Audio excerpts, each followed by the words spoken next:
Hey, this is Lou Mangello from WDW Radio, and you're listening to the Five-ish Fangirls Podcast. Let's do this.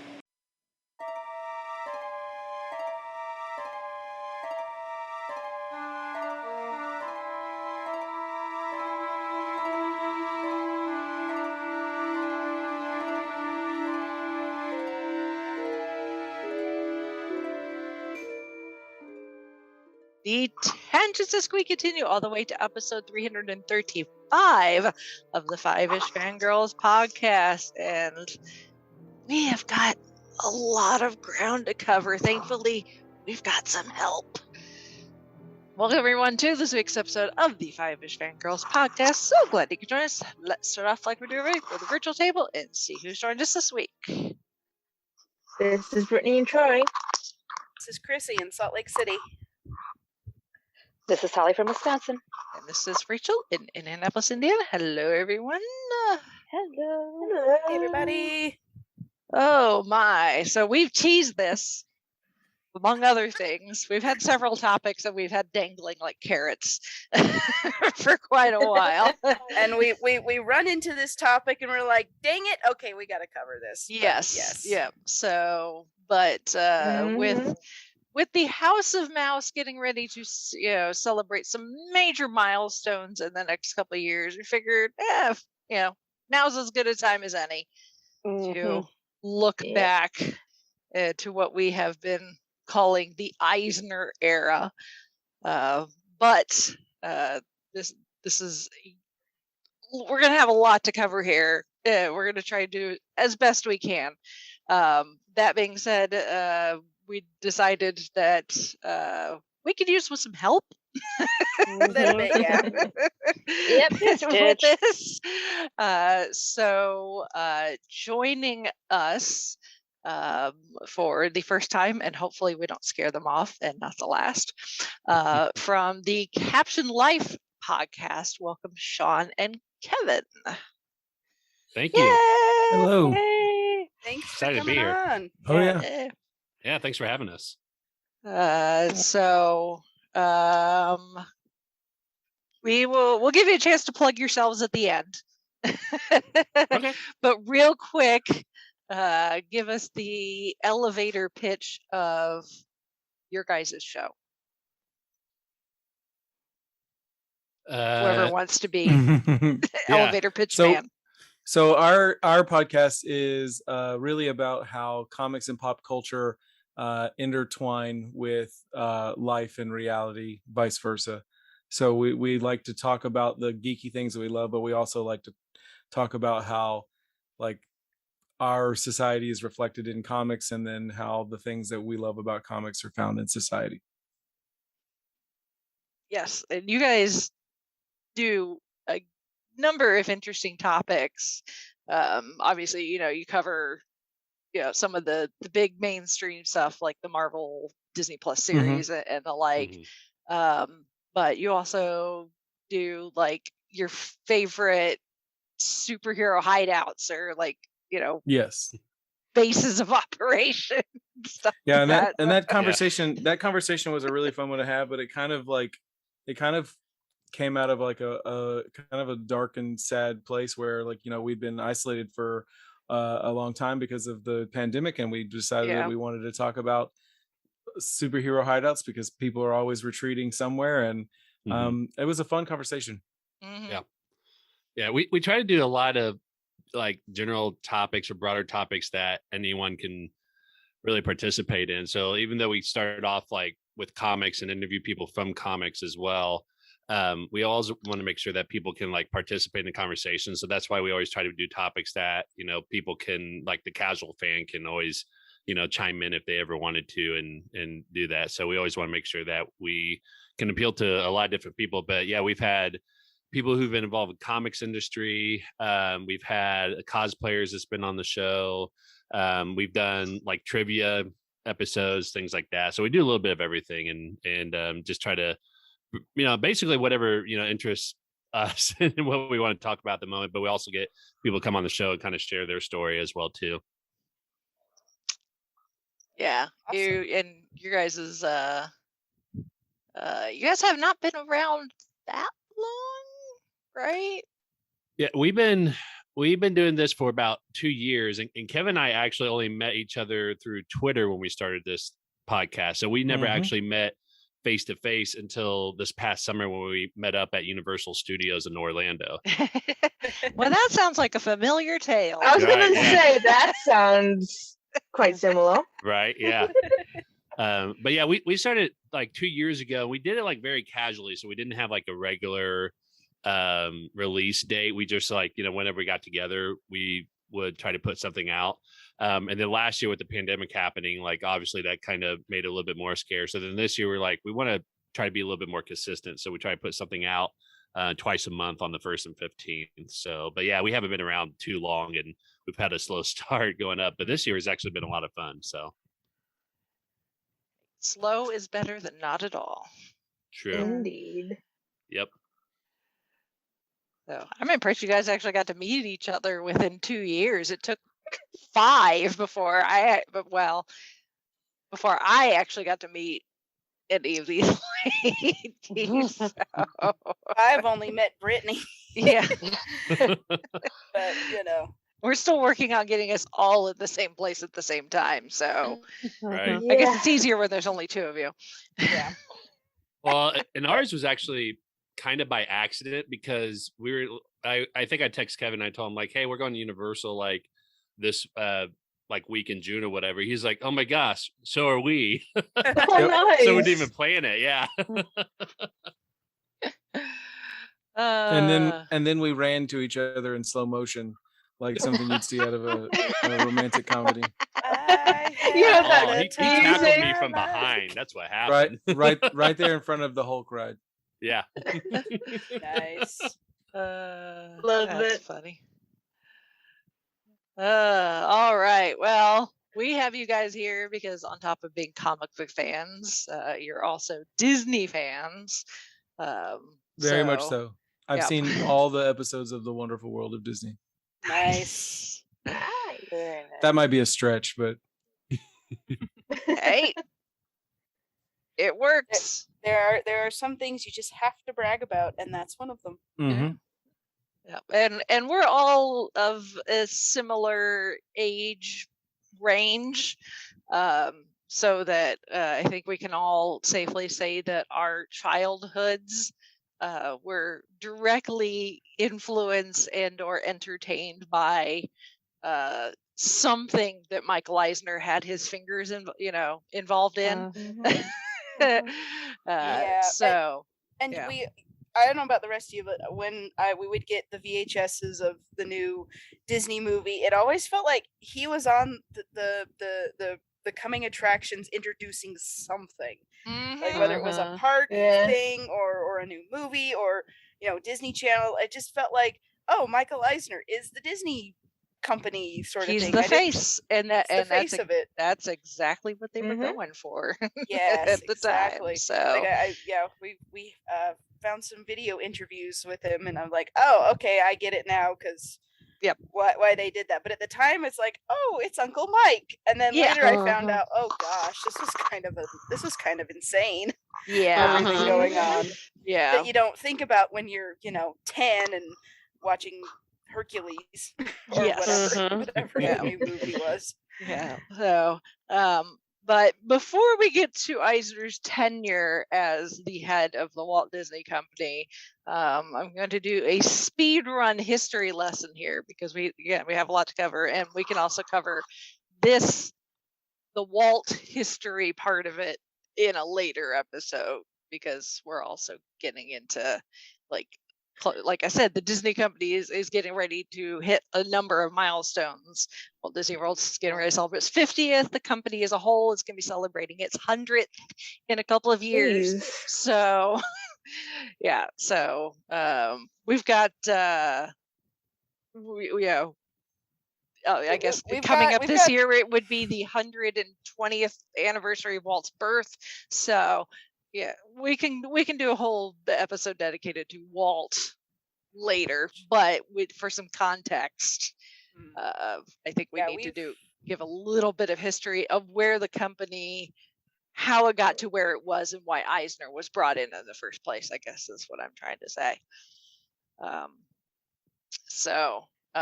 I said, the Disney Company was founded in 1923. If you're part of the fan club, Club 23, there you go. By Walt and his brother Roy O. Disney. As a small cartoon studio, it's gone through a number of names before officially changing its name to the Walt Disney Company in 1986. They started as a small cartoon studio. Walt creates Oswald the Lucky Rabbit. They lose the rights to Oswald in the following year because of bad business dealings. So Walt ends up creating Mickey Mouse, who makes his debut in Steamboat Willie in 1928. The Disney wins their first Academy Award in 1932 in the short subject cartoon category, which was actually the first year for that category, and would actually win that category every year for the rest of the decade. In 1934, Walt begins the idea of producing a feature-length film, which he was convinced would be successful.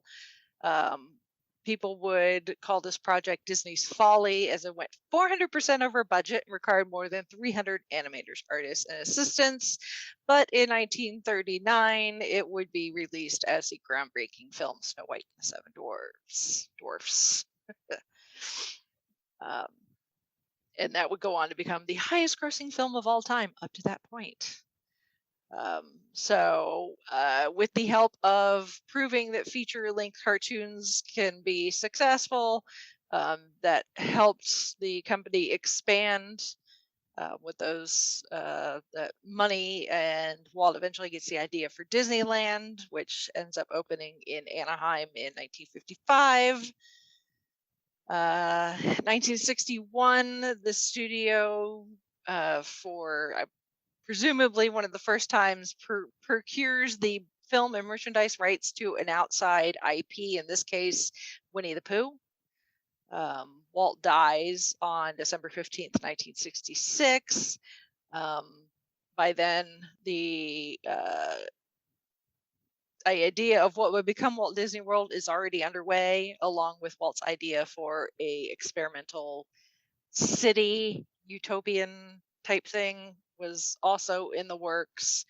When Walt dies, his brother Roy O ends up taking over, and Walt Disney World opens October 1st, 1971, and Roy O dies just that same year on December 20th. So with both Walt and Roy O gone, Don Tatum becomes chairman and CEO, Card Walker becomes president, and then Ron Miller, who was Walt's son-in-law, became head of studio productions. Meanwhile, Roy's son, Roy E. Disney, is also part of the company and on the board. And excuse me, by the late 70s, he was actually quite unhappy with the way that the studio and the company was being run, and resigns.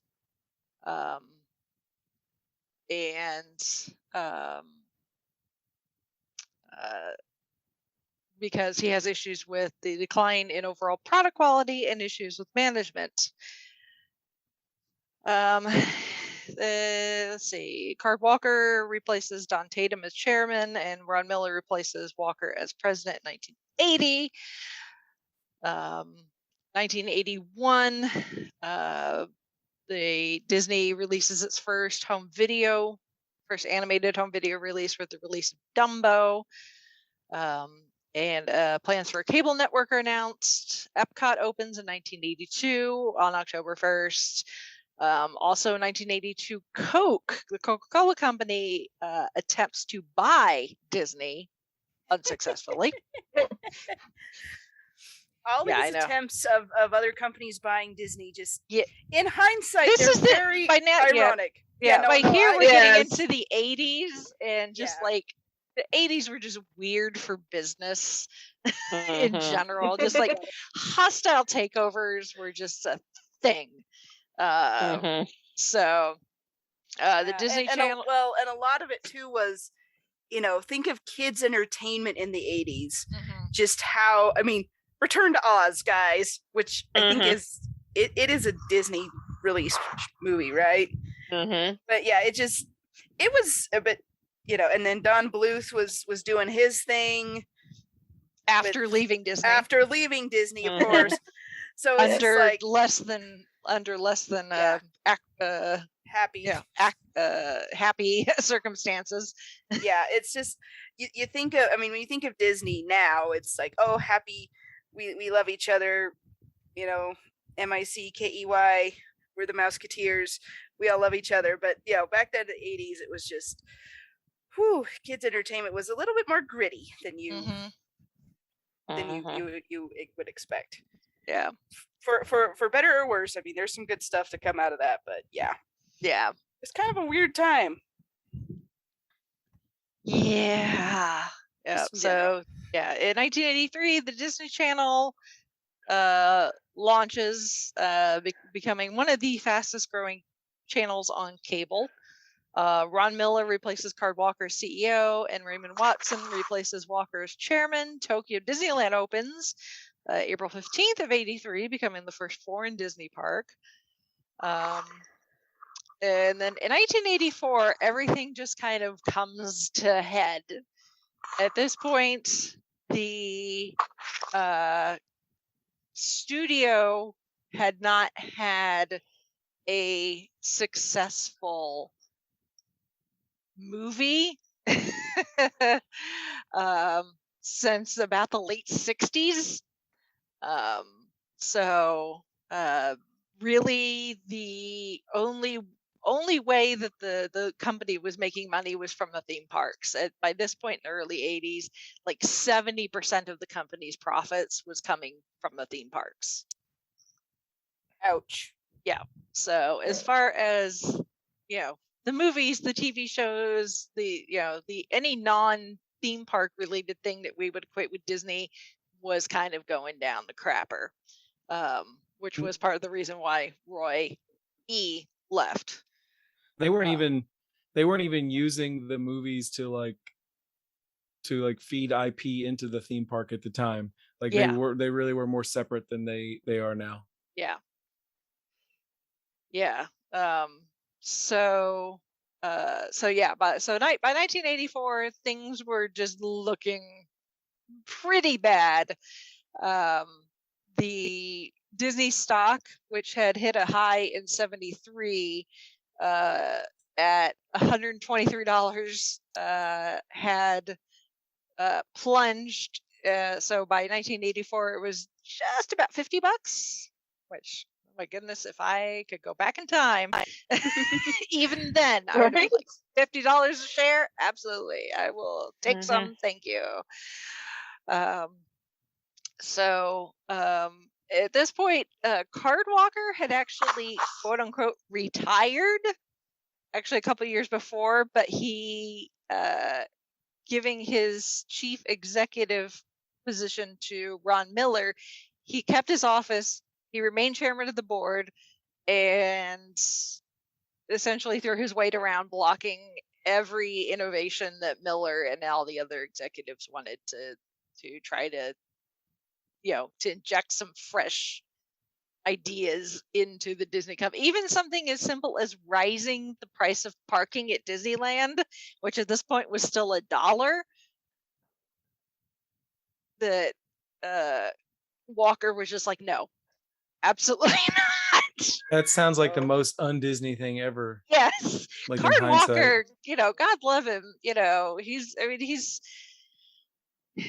for someone, he did some good things, but the man, he was just a stick in the mud at this point. One reason that at least the live action studio hadn't really had a hit since The Love Bug in 1968 is because Walker didn't believe in marketing and advertising. Oh gosh. What? Yes. How does that even work? I don't know. Well, they had a marketing budget, but it was not very large. And at this point, like other studios, that were releasing movies like E.T.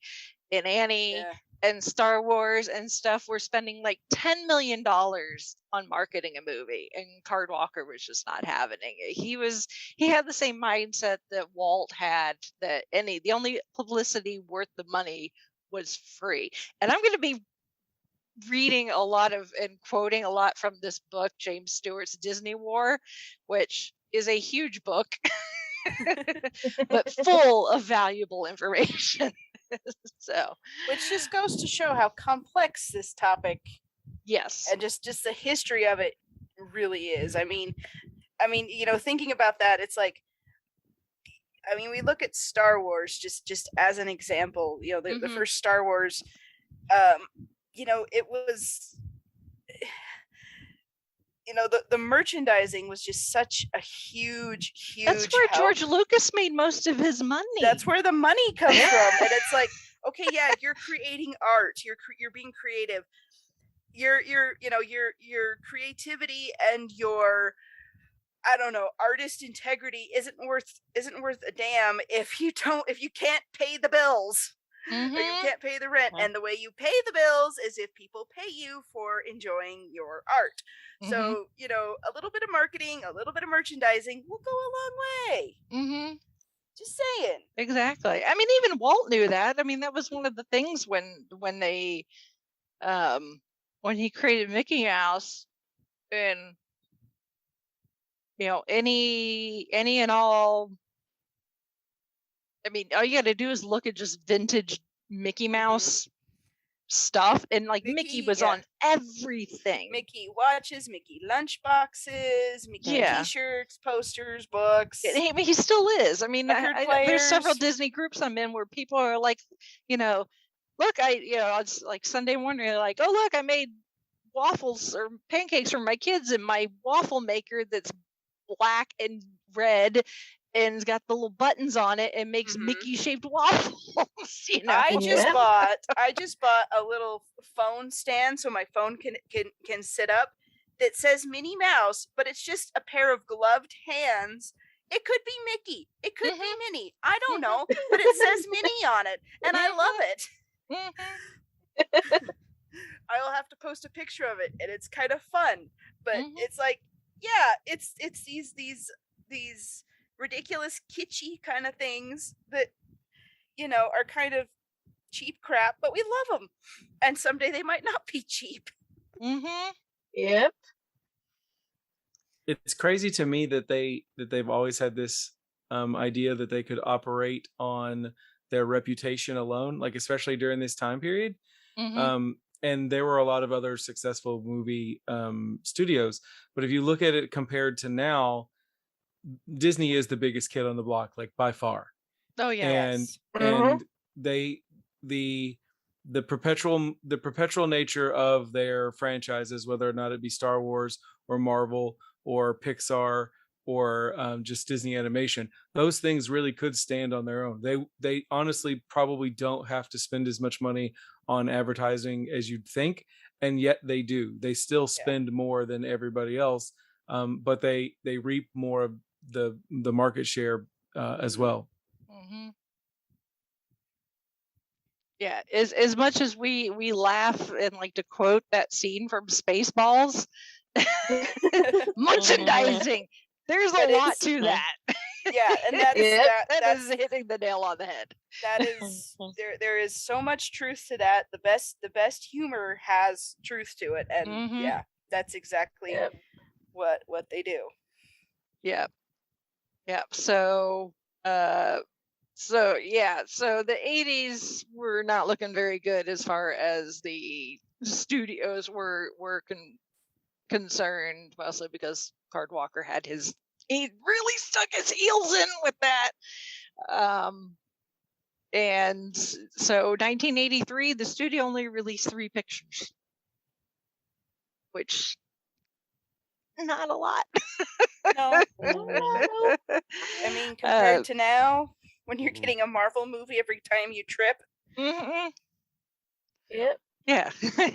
It's like we're still however many weeks from Labor Day weekend, and I just bought my ticket for Shang-Chi today. So, they're having the red carpet premiere as we record this. So, yeah. So, and I think that's what's interesting though, is that now, we have these companies, like Disney, that owns Star Wars and Marvel and Pixar, where it all falls under their umbrella. But I mean, I think in the 80s that wasn't a very common thing, right? So it's probably it wasn't too uncommon for a distribution company to only have like a few movies out a year, because that's all they could really handle. Yeah. That year. Well, right? and it wasn't like they were, every other day they were saying, "Oh, hey, we're buying this one, and look at all of these." Look at all this content that we've just bought. With Star Wars, they're like, "Oh, here's all, here are the movies. Here are the animated shows. Here's this." With Marvel, they even got the 90s X-Men and Spider-Man and all these things that they didn't have to create. Someone already made that, but they own it now. They own the rights to it, so they can now distribute it, whether it's through Disney Plus, or it's mostly Disney Plus now. But if they wanted to put it out on DVD, I guess they could, or Blu-ray. But also, that's one of the things to remember about that time period is distribution was so key, because they didn't have a super huge home video market yet. Like VHS was in its infancy, and there was no streaming. So movies played in theaters a lot longer than they do now. Like even pre-COVID standards. Like Star Wars came out in May of 1977, and it was still probably the top film on the marquee at most movie theaters nearly a year later. Yeah. Yeah, those they did last a lot longer, because it was the only place you could see them. And in the 80s, I remember my dad telling me, like, you could go to like a movie rental place and rent a VHS, so you could also rent the movie that you wanted to watch. It was I remember that. Yeah. Yep. We rented a copy of Masters of the Universe from like our local place, and we also rented a VCR to watch it on. Yeah. Nice. So that was a thing. That was a thing, kiddos. And having to double check behind the movie box to make sure somebody didn't slip a different title behind the main title you were looking for. Oh gosh. They wouldn't get burned. How many times did that happen? Ooh, at least twice to my knowledge. I rented. Like to think about. Yeah, that's why they started putting the stickers inside the inside the case, so the people who were checking out actually had to open up and scan it and make sure that it was in there. Yep. I used to work at Family Video, so like these are like the little things that I picked up on working there for like 4 months.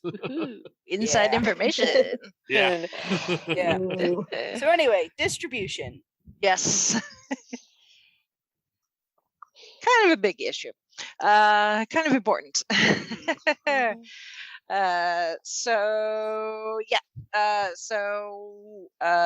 While Cardwalker is digging his heels in with the Disney reputation, Ron Miller, who's in charge at this point still, has decided that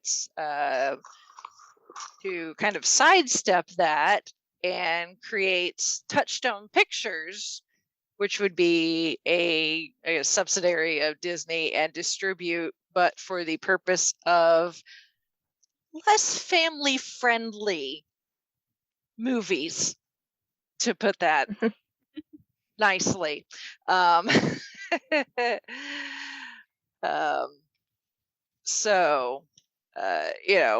the Disney moniker could still have the family-friendly, releases, but then Touchstone could be the, rated. Well, I don't think PG-13 quite existed yet, but will. But the PG, some of pushing the more PG-13.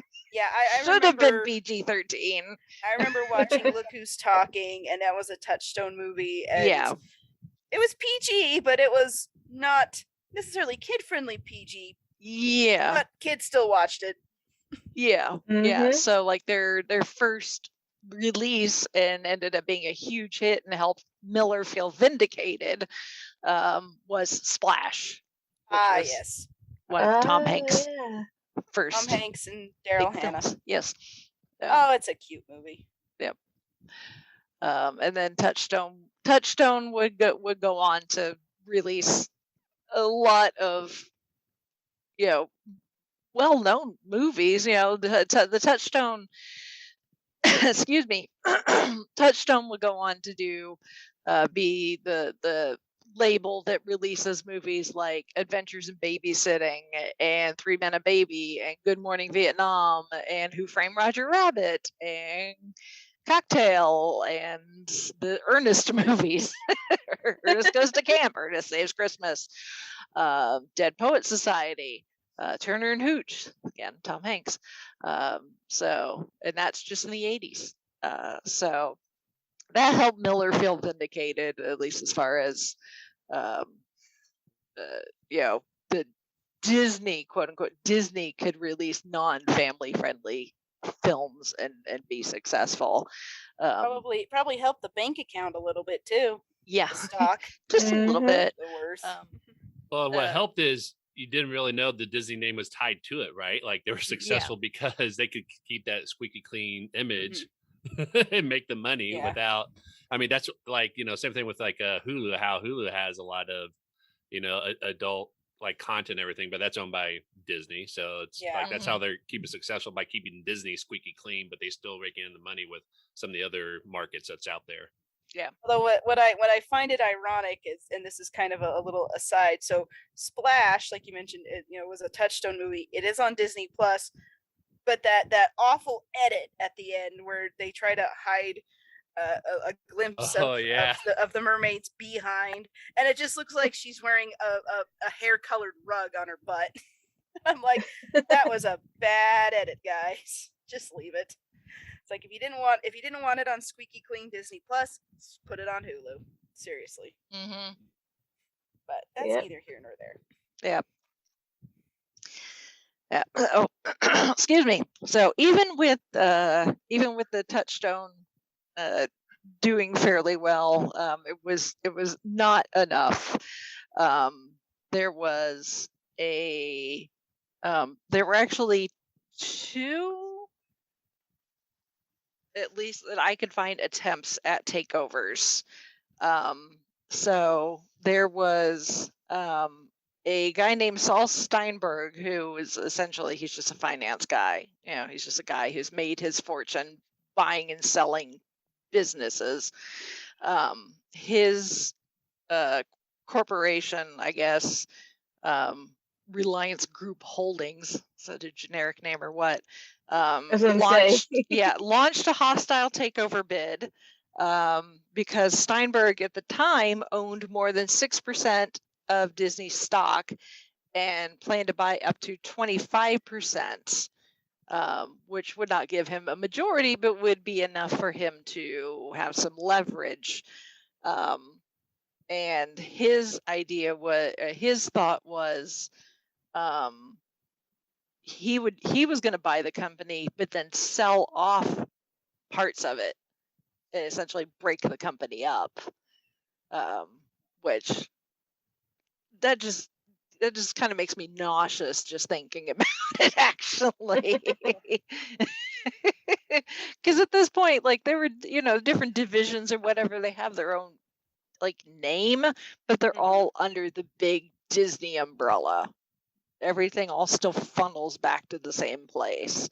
And to think that, you know, like, you know, the animation studio could have got sold off to, you know, somewhere else. It's just like, oh, it kind of makes me want to cry and throw up at the same time. The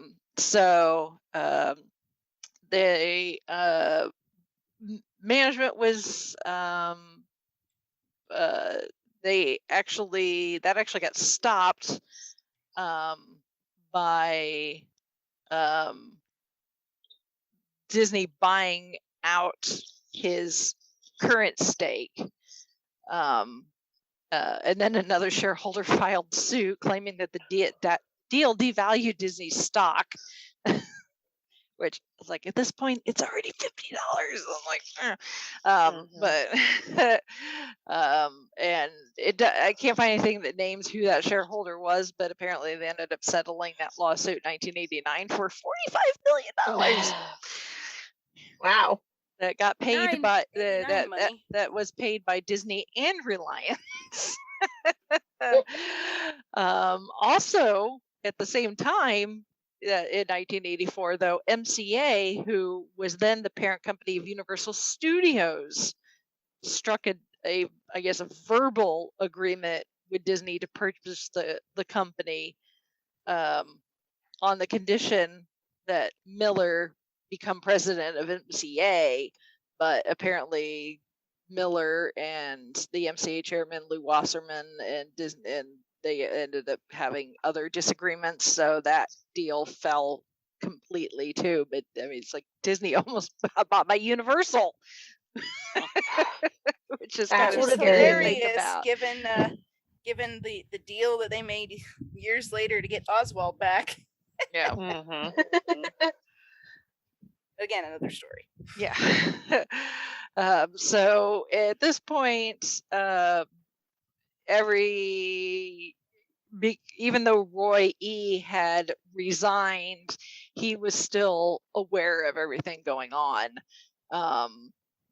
And he and his business partner, Stanley Gold, collaborated to remove Miller as CEO and president, along with Ray Watson as chairman, and brought in, suggested Michael Eisner and Frank Wells, because he knew Michael Eisner from being on the board for the, I want to say it's Cal Arts, something like that. They knew, California Institute of the Arts, which was the school founded and endowed by Walt and his brother Roy O.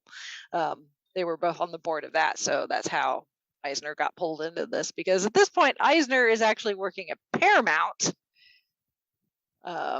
and Frank Wells is actually a lawyer and the head of Warner Brothers.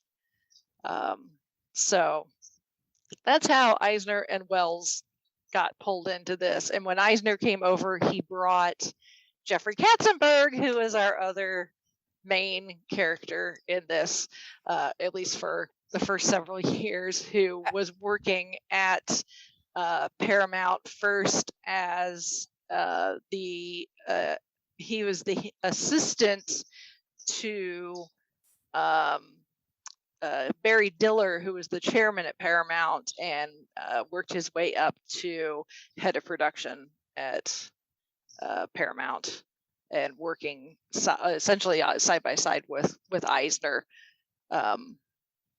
So, and you read this book, it's like Katzenberg and Eisner's personalities could not be more different. I loved how you call them the main characters. Like, they are. This is such a soap opera. It is. It really is. I mean, because at this point, like Eisner, he'd worked. His background is way different than Walt's, which that's fine. Walt comes from the Midwest. Essentially middle of nowhere, Missouri. I've been to Marceline now, and it kind of is in the middle of nowhere. It's beautiful, but it's in the middle of nowhere.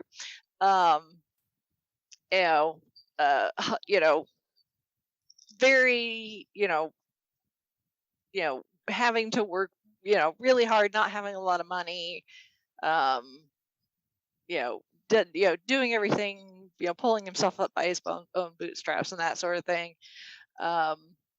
Very humble beginnings. Eisner comes from a wealthy family, lived in New York City on a Park Avenue apartment, went to private schools, that sort of thing. So their backgrounds were very different. But that doesn't necessarily matter. But like working at Paramount, even at this point, Eisner he did like 10 years at Paramount, something like he started working, in the higher corporate gigs in the 70s. So he'd been working long enough to establish somewhat of a reputation, and he had a reputation of being kind of hard to work with and being a cheapskate.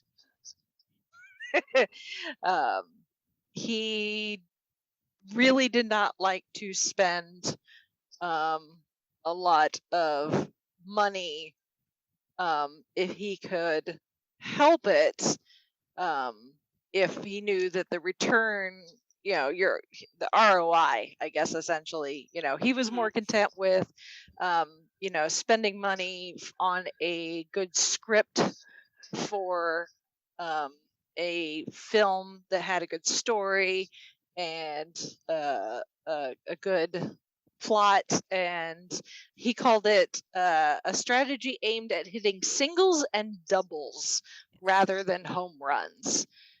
For him, the quality of the story was all important, not high-priced directors and stars. For the non-business minded among our listeners, ROI is return on investment. Yeah, so you want to spend the money and actually get it back. Yeah, is what that means. Yeah. I don't know. Sometimes I always have to think about that. So I don't know how many people are aware of such things. But yes, so this was very much Michael Eisner is very much a business guy. He's not necessarily, but there is some creativity there, but he kind of relies on other people to be the creative minds behind it. He's trying to get the company back, being worth something, and not just as a way to be, someone else to come and buy it and dismantle it piece by piece. And so that's why he was brought in, basically. Yeah, he is very business-minded, very meticulous. Unlike Katzenberg actually in a huge magazine spread in New York Magazine, an article that had been written about Eisner and Barry Diller while they were still at Paramount. Katzenberg was actually given the moniker Diller and Eisner's Golden Retriever. And it stuck. Because that's what Katzenberg was. Katzenberg was just like, what do you need, boss? He got really good at anticipating Eisner's needs and finishing his sentences, and just, he was Eisner's shadow, whether Eisner wanted him, I think, to be or not. But the personalities, they could not be any more different. But at that time, while they were Paramount, it wasn't a big deal. Well, you need people like that, because there's people who are the big brains of the operation, and then there are the people who are like, okay, we'll actually, take care of the details and get this done.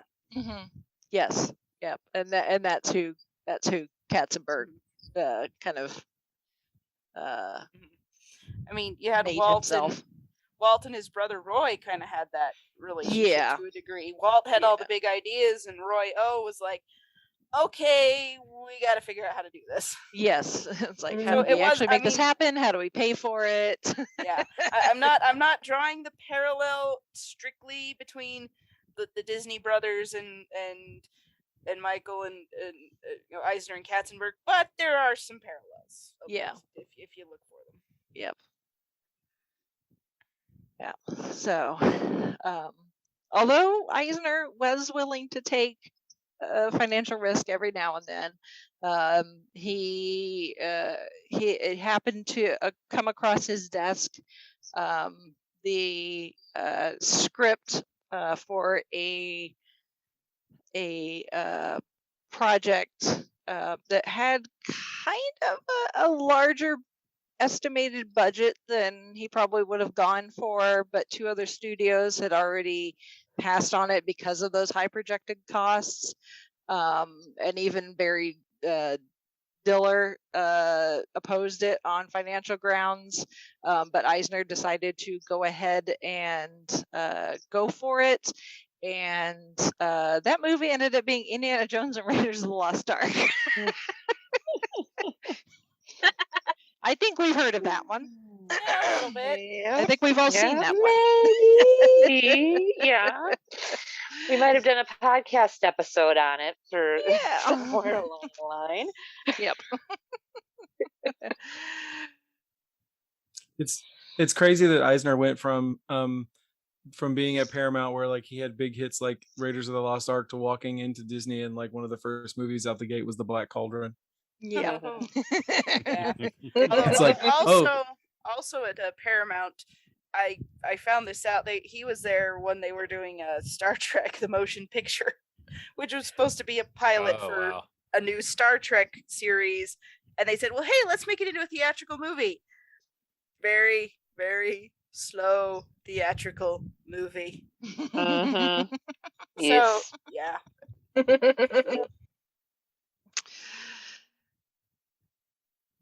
Yeah. so that happened. Yeah. So yeah, it took there was still some things going on behind the scenes, but ultimately, as we know, Miller got the boot and Eisner was brought in. He would officially be chairman of the board and chief executive, and then Frank Wells would be president and the chief operating officer. And actually, the board decided on that, made that decision on September 22nd, which was a Saturday. Eisner started that Monday on the 24th. Wow. Well, Abandoned ship. Uh, glad to see he was eager and ready to start. Yeah. Yeah. It makes you wonder, like, how long they've had that in the works though before they publicly announced that. And he probably was already planning on moving that direction. Yeah, there Yeah. were true. talks. There were talks actually back when Splash was still in production. Mhm. So that would have been late '83, early '84. 'Cause Splash was released that March of '84. So,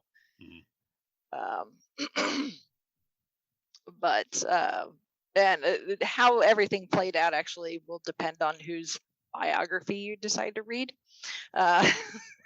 Right. So Eisner says one thing in his autobiography. Ron Miller states that account is fiction. And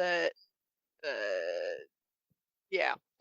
So but anyway, at the end of the day, He said, yeah, at the end of the day, etc. it doesn't really Yeah. matter because Eisner was hired and started 2 days later.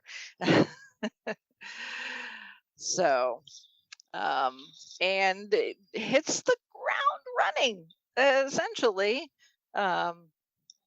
So yeah, so September 24th, 1984, Eisner has starts his first day, and by this point, Touchstone had released Splash earlier that year and had proven successful. So they decided, hey, we may have something here, so let's go with it. So Touchstone continues, and like I said, there's movies like Down and Out in Beverly Hills, and Ernest Goes to Camp, Adventures of Babysitting would come out. All those movies came out before 1990, and not long after that, in '85, they decide to go ahead and use Touchstone, also create a division of Touchstone Television, to also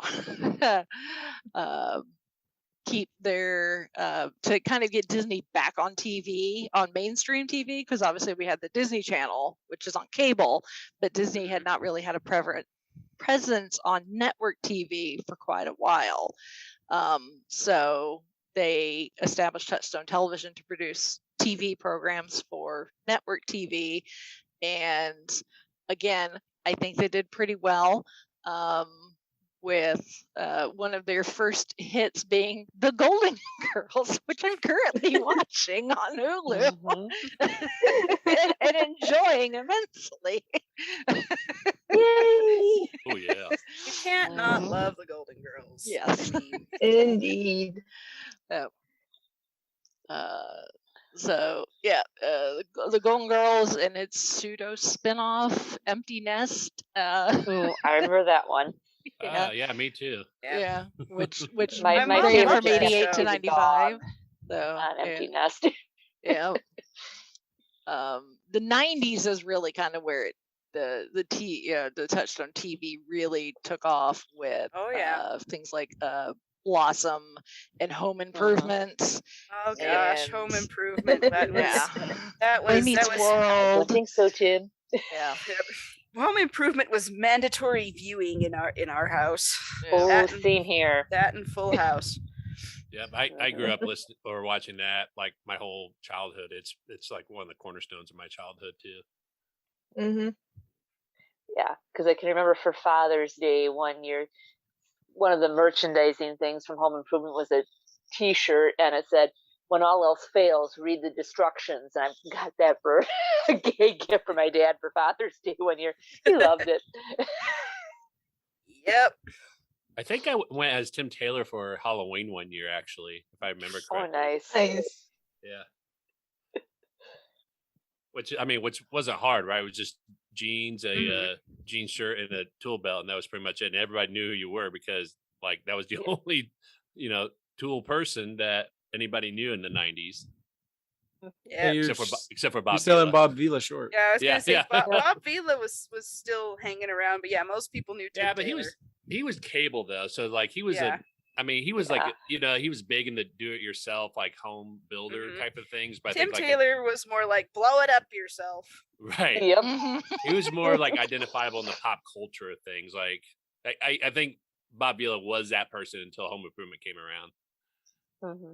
Sorry, Bob. It's funny that you dressed as him and in like junior high. Coincidentally, like I look a lot like Al Borland now. So if I put on a red flannel shirt, I think we have our Halloween costume planned for There this you go. year. Yeah, next time you guys are in a con, you should cosplay. There was a guy- Let's do it. there was a guy at PopCon who was dressed as Wilson, like carrying Oh, nice. carrying this. Carrying around a piece of Behind the fence. Since, yeah, it was pretty great. Awesome. It is pretty cool. No, my favorite part of the series finale of that show is when they all come out to do their final bow, and the actor who played Wilson was still holding a piece of the fence in front of his face. You never saw his face, even when the show ended. I think in the final episode they did when they took down the fence. Mm-hmm. Oh, did they? Yes. Well, it's been a while since I've watched it. I'm gonna have to. I just remember when they came out for their bows. It's like you're still Yeah, wearing the fence. Yeah, and I think he still did. I think you're right, and I think they intentionally did that because they wanted the reveal to be that big. Because I think they did the bow like at the beginning of the production or something like that. But yeah, I think they kept that because they wanted the face reveal to be a big deal for the live audience for that. But yeah, in the very last episode, I think it was like the very last scene actually. That's when that happened. Mm-hmm.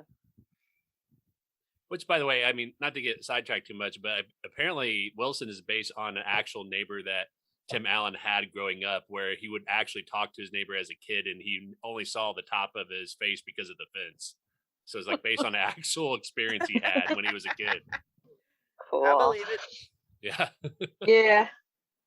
Let's say I remember some of those fences when I was a kid. Yeah, I can just picture only seeing a couple of adult heads. Anyway, we'll have to do an episode on Home Improvement, I guess. Yeah. Bring Chauncey in for that. Ooh, cool. He's watched it all several times, just like the Andy Griffith Show. But anyway, okay, Back to what we were talking about. yeah.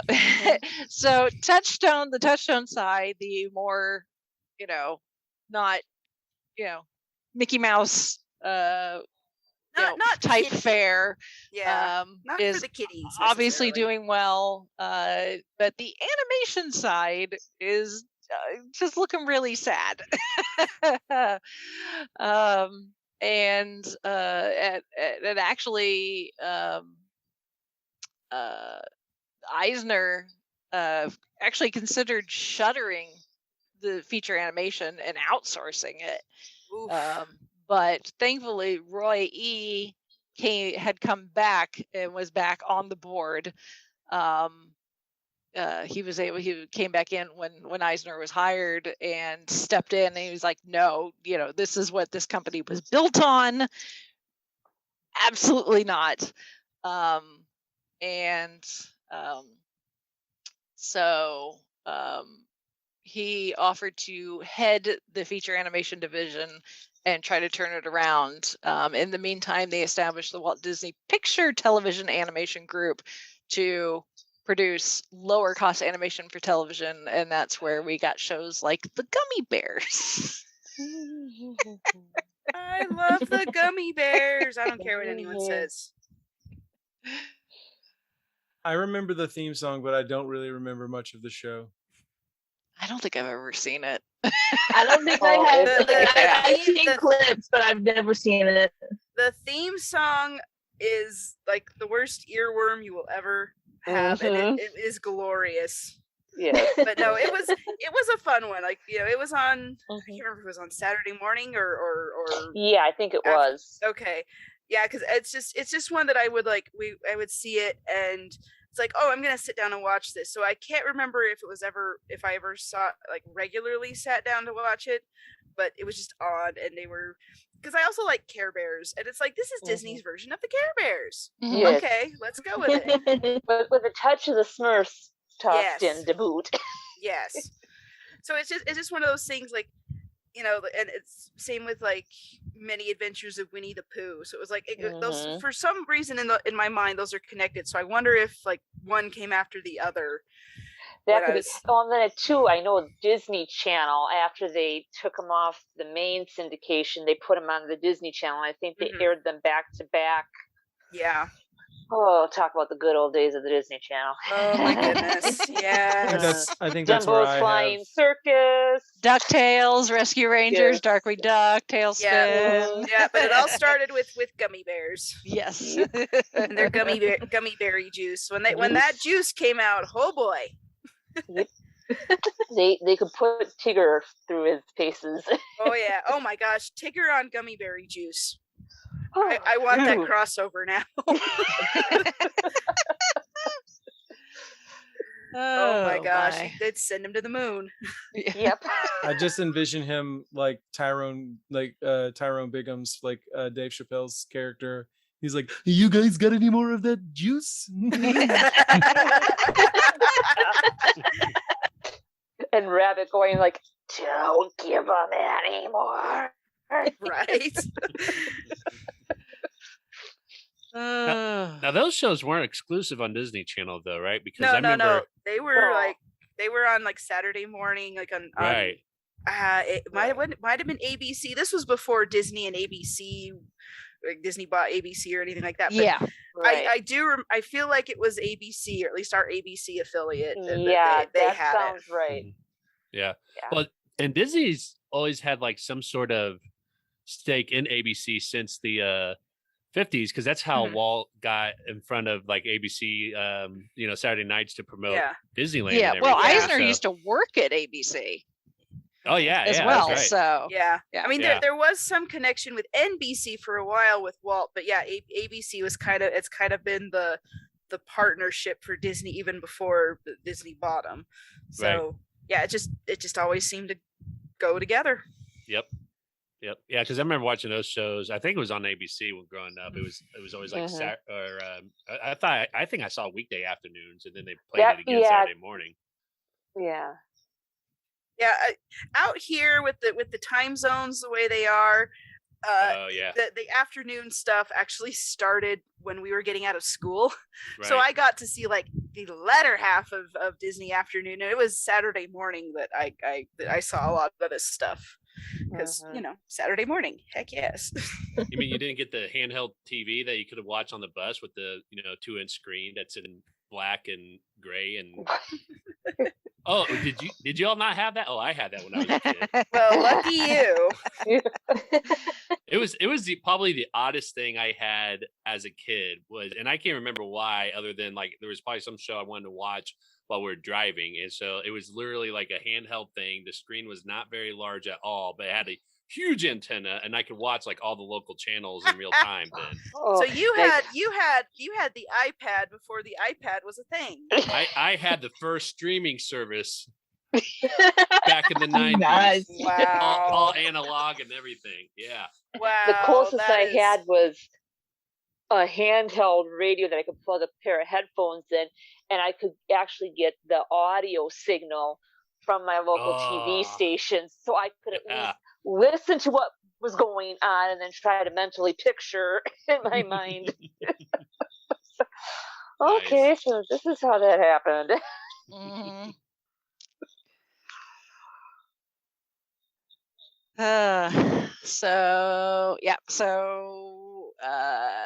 Animation, obviously the Black Cauldron, which we've done. Yeah, go back and listen to our episode on that. Yes, yeah, we talked extensively. yeah.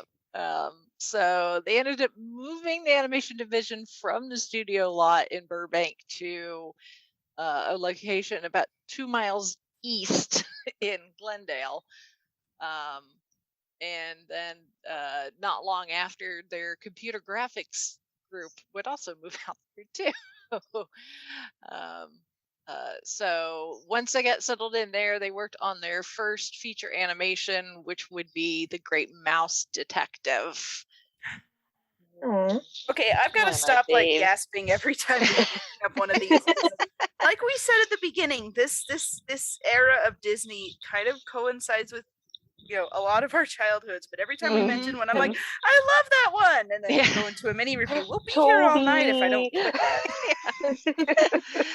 Which it did decently enough that the other executives were like, okay, maybe this animation thing isn't a dead duck anyway. Although later that year, Amblin and Universal would release An American Tale, which was a Don Bluth film, which was one of Bluth's first films he did after leaving Disney. So With the backing of Steven Spielberg, and holy crap. yeah, so Amblin Entertainment also happens to be Steven Spielberg's Yes. production And they company. had a nice So little merchandising line too.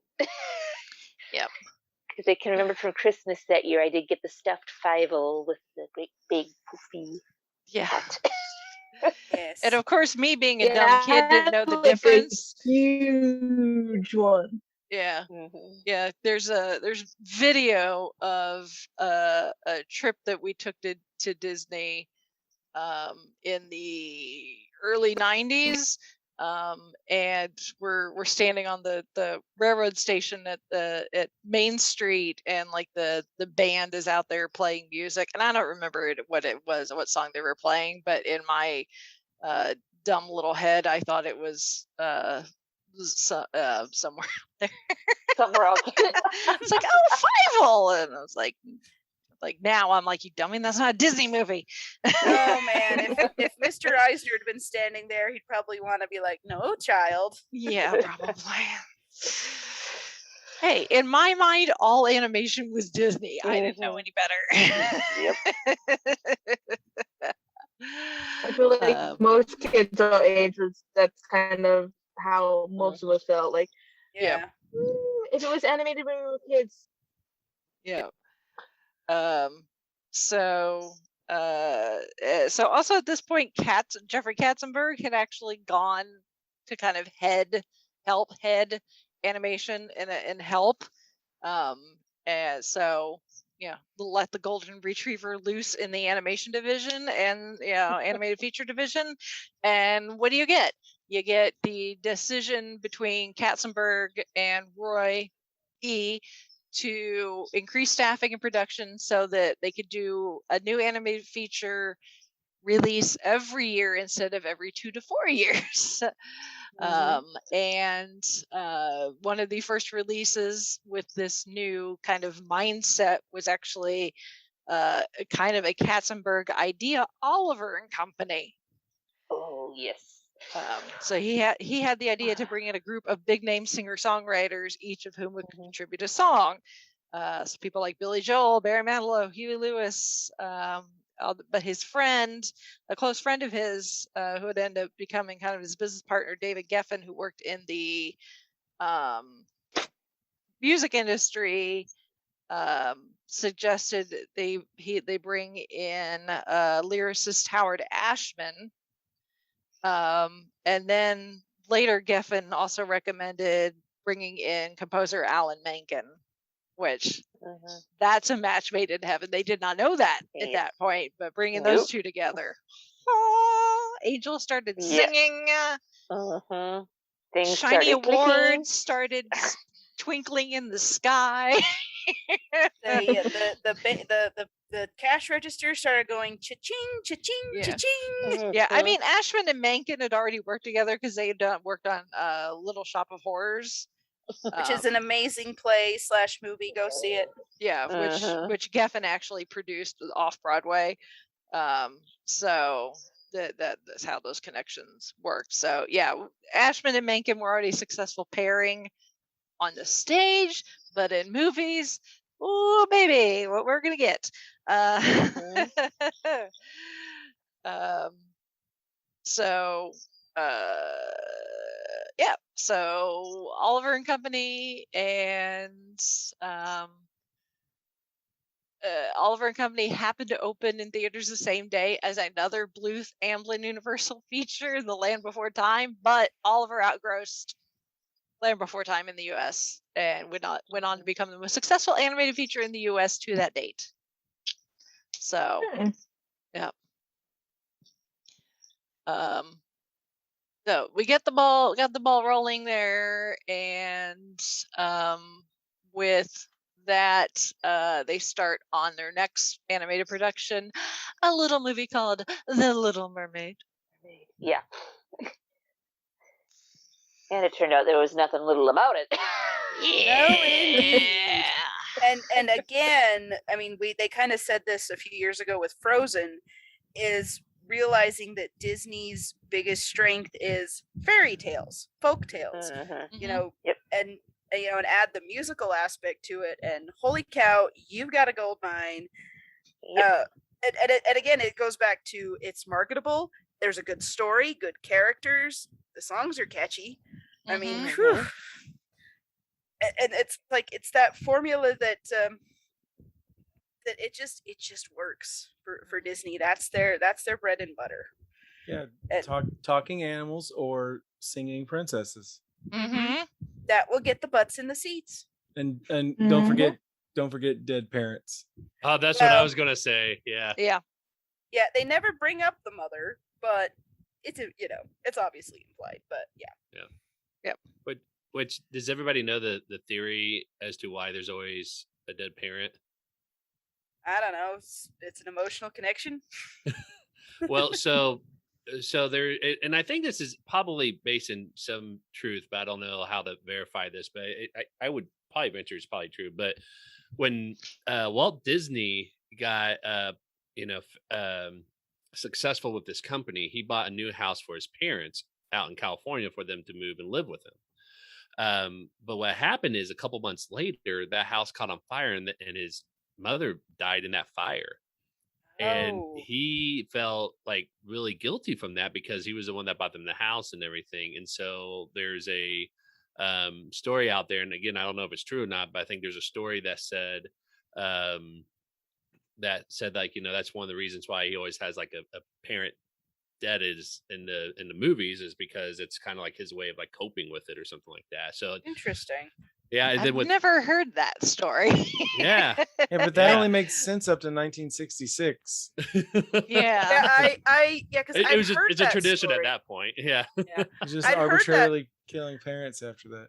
I'd heard the story about his parents and the fire, but I didn't know that there was that supposedly that connection. So who knows? Yeah. Urban legend or fact? Yeah. Well, and what I think there was. Yeah, I'm not going to go down that road, but I feel like there was another movie, and I can't remember what it was, but I think his daughter watched like one of the movies that he he made, and she was like, "Oh, please, I don't want that person to die," and like was like begging him, and Walt, I guess, was just like, "No, they're still gonna die." But later I'll make Mary Poppins for you, dear, and it will be okay. Right? Yeah. I have to look that up. I can't remember which movie it was, but I remember reading about that. I was just like, man, Walt is cold.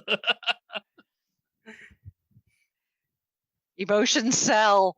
They true. indeed.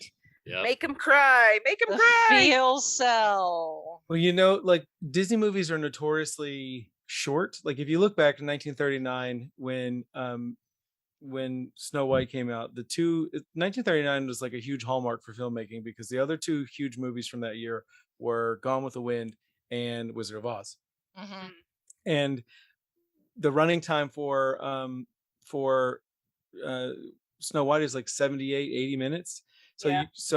you've got to pack a wallop, you know, in that short runtime, I guess, to establish like the emotional motivation for your character. It seems like because the movie is so short, like you've got to kill somebody fairly early on. Yeah.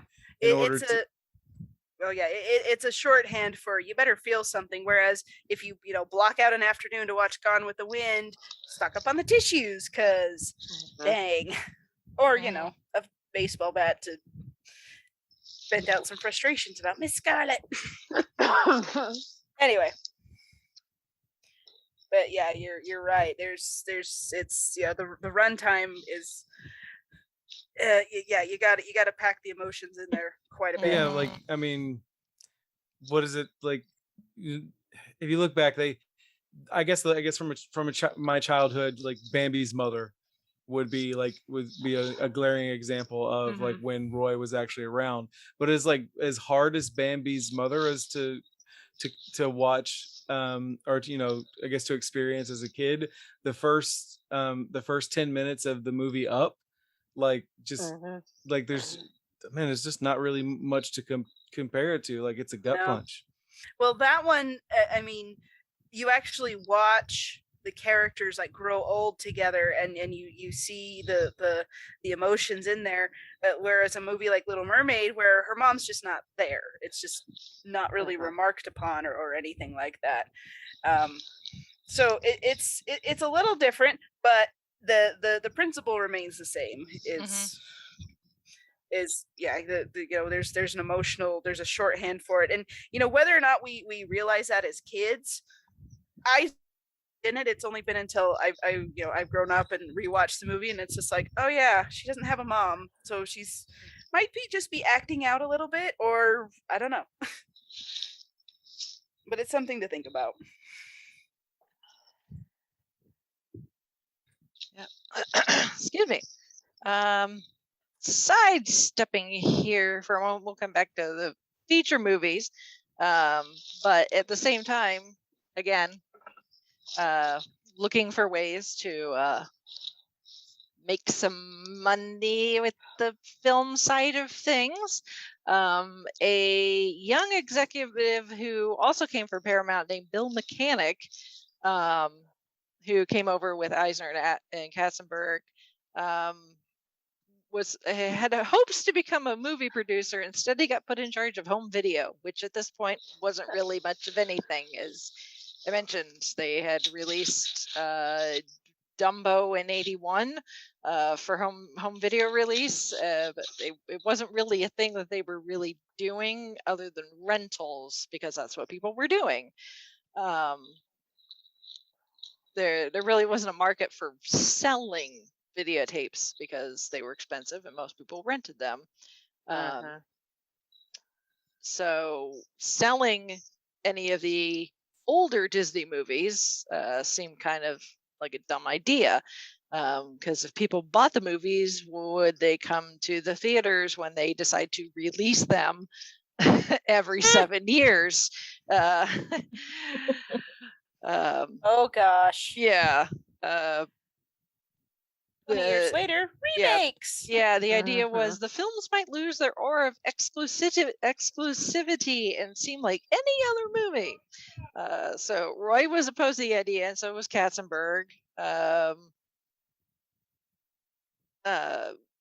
Wells conceded that, quote, there are overwhelming reasons not to do this, but it's important to have the debate. So they decided on a compromise. They would offer Pinocchio for sale on video for $79.95. Oi. Oh my goodness. They put it at such a high price because then almost no one besides video rental outlets could offer to buy it. This would force the viewers to rent copies, and sales would be confined to a limited period, at which the title could be retired and go back into the Disney vault. But there were modest sales. So later that year, Mechanic decided to experiment by slashing the price to $29.95 and relaunching Pinocchio with a marketing campaign that included network TV ads. He ended up spending over $7 million, which I'm sure made Card Walker lose a little bit of sleep.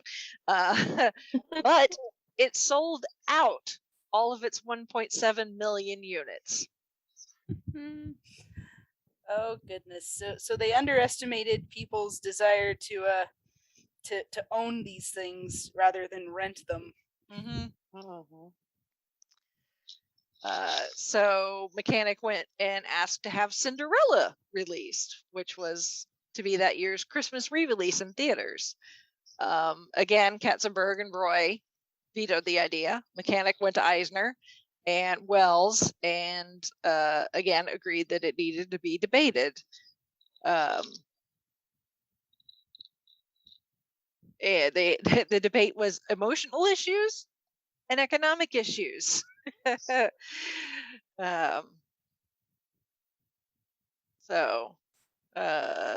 So Roy still wouldn't budge, but again agreed to compromise. Sleeping Beauty. Mechanic doubled the ad budget, sold 3 million units. The funny thing about Sleeping Beauty is that ever since then, it's been regarded as like, oh, it's, one of the most distinguished, animated Disney movies ever. At the time when it was released in, was it 1950? I'm blanking. I know it was the 50s. Yeah, it was a flop. Like, nobody liked it. Nobody went to see it. But now it's like, oh, Sleeping Beauty, it's a classic. And it's, because people watched it on video at home. Yeah. So they expanded their distribution as far as sales to places like Walmart and places like that. And they did end up releasing Cinderella. Cinderella sold 6 million units with revenues of $180 million on top of the $34 million it earned in the theatrical re-release. So home video sales quickly became one of Disney's biggest profit centers apart from the theme parks. Operating income, Disney jumped from less than $300 million when Eisner and Wells took over to nearly $800 million by 1987. Wow. Yep. So then when The Little Mermaid opened in 1989 and grossed $110 million in the US and $220 million worldwide, they knew they were onto something. Just a little bit. Yep. A little something. Yeah, and that doesn't surprise me because if you think about it, that's like the first time that we really see like the nostalgic era really take hold in that sort of economy, because before then, like, there wasn't a way for adults to like relive their childhood in that same sort of way. So like when these videotapes came out and the classics were being released, like I remember like I would watch these movies with my parents, my mom telling me, how she watched this in theaters and everything like that. And so it was kind of like that first introduction to, bringing the nostalgia. So that way you not just have the kids, but you also have the adults who are using that as a way to, relive their childhood in a way too. Yeah.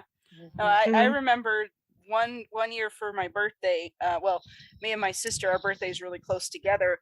So like she got Robin Hood on video. I got Jungle Book, and my mom was so excited because these were movies she liked when she was a kid, and she wanted to share it with us. And and they quickly became some of our favorites too.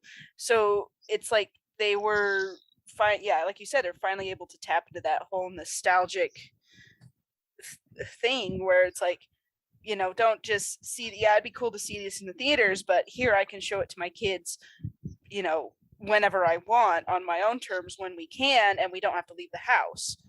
Or because when you've got young kids, leaving the house is, whether even when it's not a pandemic, it's tricky.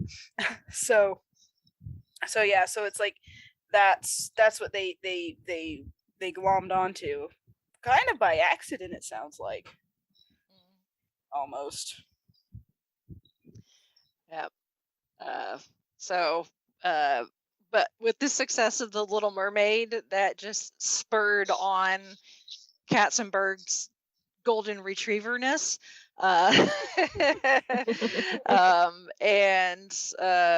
While he would still praise the animators for their hard work, he also very quickly developed the mantra of bigger, better, faster, cheaper, which, if you've ever worked in anything, you always know that you can't get all of those. You have to drop one of them.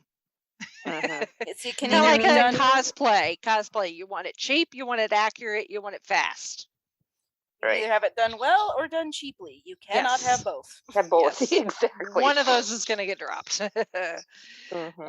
So apparently, while Katzenberg was, beating the drum of, work, that Roy actually ended up becoming the go-to person for the animators when they wanted to vent, I guess, about Katzenberg. And apparently they ended up resulting in having to use code names when talking with each other. Oh gosh. So Roy became the godfather. Eisner was dad and Katzenberg was mom. Okay, no, I totally thought Katzenberg would have been like Spot or something with that whole retriever thing. Yeah.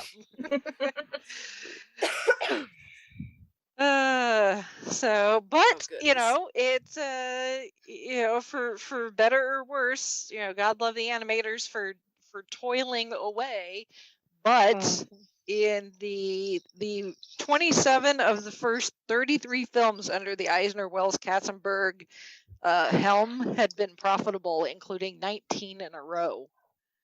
Wow. Because you had The Little Mermaid, and then The Rescuers Down Under, and then Beauty and the Beast, which kind of just killed everything, becoming the first animated feature film to be nominated for Best Picture at the Academy Awards. To the dismay of the Academy, which, later led to, we're going to give the animated films its own category. And the first touch of CGI with that incredible ballroom scene. Oh, yeah. But it did win Best Picture at the Gold Globes. So, yes. Yeah. And then, of course, Best Original Score, Best Original Song.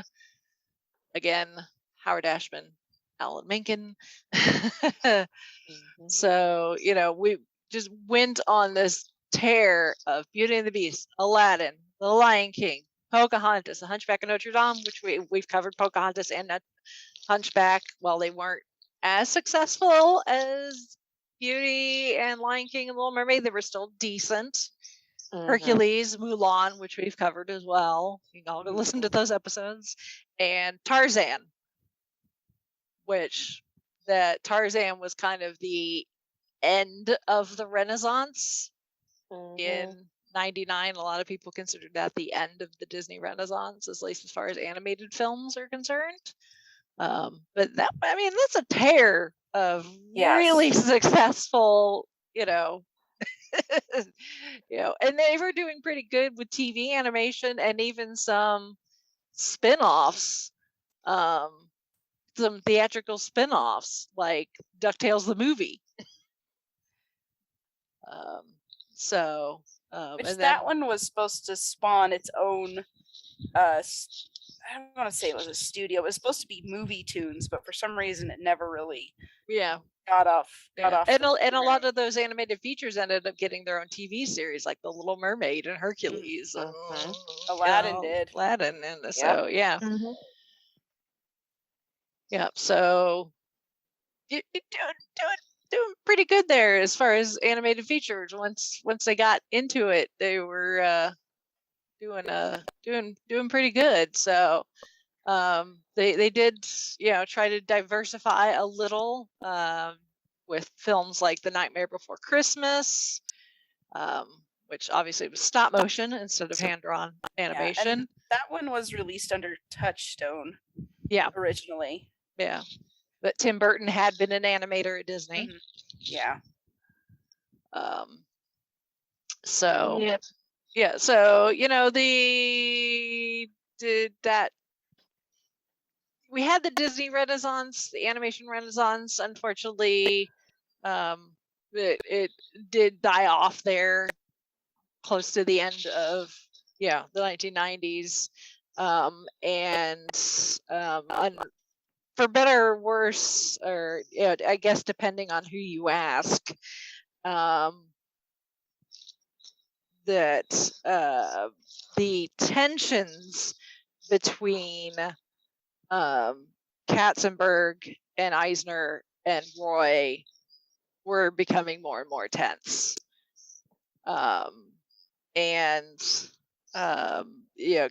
Katzenberg was under the impression that Roy didn't like him. He actually flat out asked he was on a flight with his deputy in animation, Thomas Schumacher, and just turned and looked at him. He's like, "Why doesn't Roy like me?" And Schumacher was like, he didn't know what to say because he knew that neither Roy nor most of the animators like Katzenberg. Like, do you really want me to tell you the truth? Well, he actually did. He said, "You dominate, you showboat, you take all the credit." Mm-hmm. So I think that this period of time really is a hallmark of like, the company was so successful because Walt, like in the beginning, Walt was the driving creative factor and he was the producer and he was so important. I think Katzenberg viewed himself as somebody that was important like that. Mhm. But really the product that they were turning out was because of the hard work put in by the animation teams and the production teams on those films, and not necessarily anything he did. He just got to reap the awards. And let's not forget, he tried to cut part of your world out of The Little Mermaid. Yeah. Mm. Oof. So he was like the success of the company, like his success was a byproduct of the rest of the company's success. Mhm. And he parlayed that into other ventures. But Disney at the time, that Renaissance I don't think in any way, shape, or form can really just be credited to Jeffrey Katzenberg. No. It was Yeah. a group effort, not a Mhm. solo Yeah. effort. Yeah. Yeah. And it was also a combination of, right place, right time, right people. Mhm. As far as, because a lot of it too would have, I honestly contribute some of it, not all of it, some of it to the success of Don Bluth's films, because American Tail and Land Before Time gave Disney a run for their money, because they were, like we mentioned earlier, they were on the verge of dismantling the animation studios at Disney, or just ending it, which is horrible to think about, seeing what Walt and company did for animation, and what it brought about. And then you see this guy who left the company and went on to do something super successful, and even outperforming the Disney releases at the time. It was kind of a wake-up call to him, I think. It was sort of like, oh, well, we can either just shutter it and give it up, or maybe we could actually tap into some of this, because people still want good animated movies. So like, why? I mean, I don't know if this conversation was ever had, but I kind of feel like something like that must have been talked about because of how well those two movies did, and that they're still a part of sort of the pop culture consciousness right now. So yeah, I think Don Bluth did a lot for Disney, probably not in the way he would have wanted. But I mean, but he did. I think what you're talking about is absolutely true, because competition breeds innovation. Yeah. I think if you look back 10 years ago, at the Disney parks, things were kind of stagnant, and what really spurred Disney to start making improvements and making the experience like a 21st century experience was the introduction of the Hogwarts stuff at Universal's or the Universal. And so like you had this brand new like over the top experience, and Disney didn't have anything to compete with that. And so they had to go full tilt on things like, you know, Star Wars Galaxy's Edge and Toy Story Land and things like that. So like competition, especially when it comes to these things, is great. It'd have been a shame if one of those corporate takeovers, you know, in the early 80s would have happened and Universal would have bought everything, and you probably wouldn't have had any of it. No, yeah. I mean, who you know, think about what we got even just with Pixar, just as an example, through Disney, and you know, would that have happened? Who knows? I mean, it's hard to second guess history, but yeah, it's a little strange to look at it. You know, if the timeline had gone any different.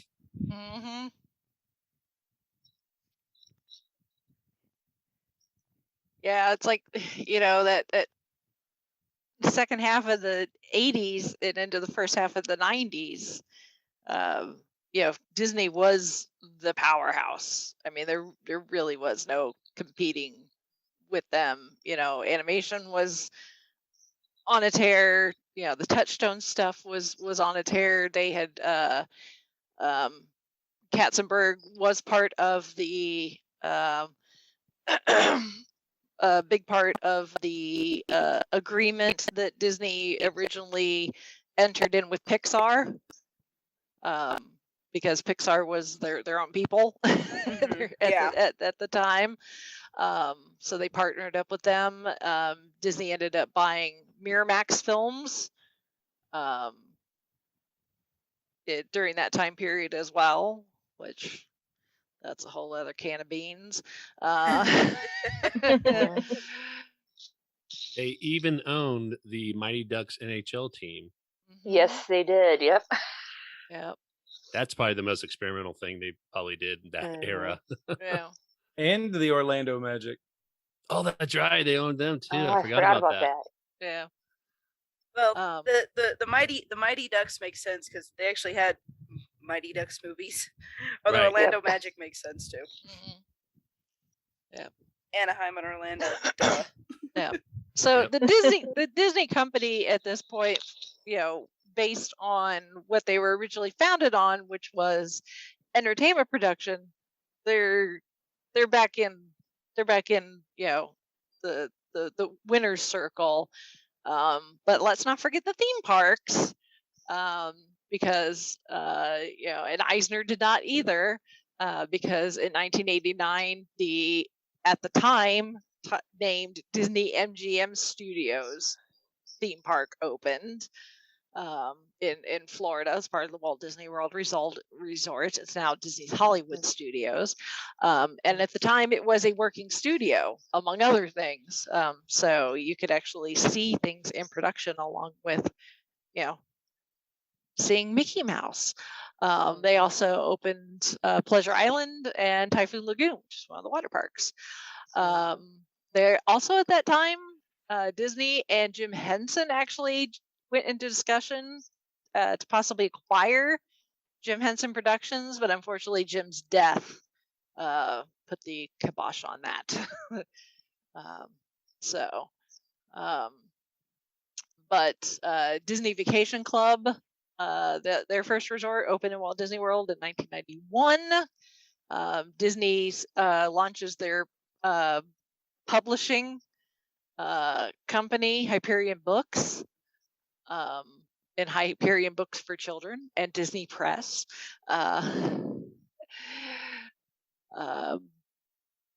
Yeah, they get the National Hockey League to expand with the Mighty Ducks of Anaheim. Euro Disney, what it was called at the time, opens in Paris in 1992, which that was just. It's okay now. It was a bad deal. It was bad then. It was a hot mess then. So that was kind of like Eisner's like first major fail. Yeah, I just public level.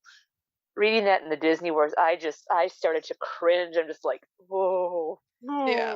If you don't have time for the Great Big Book, I highly recommend the Defunct Land YouTube channel did a video on Euro Disney, and just what a fluster cluck that was.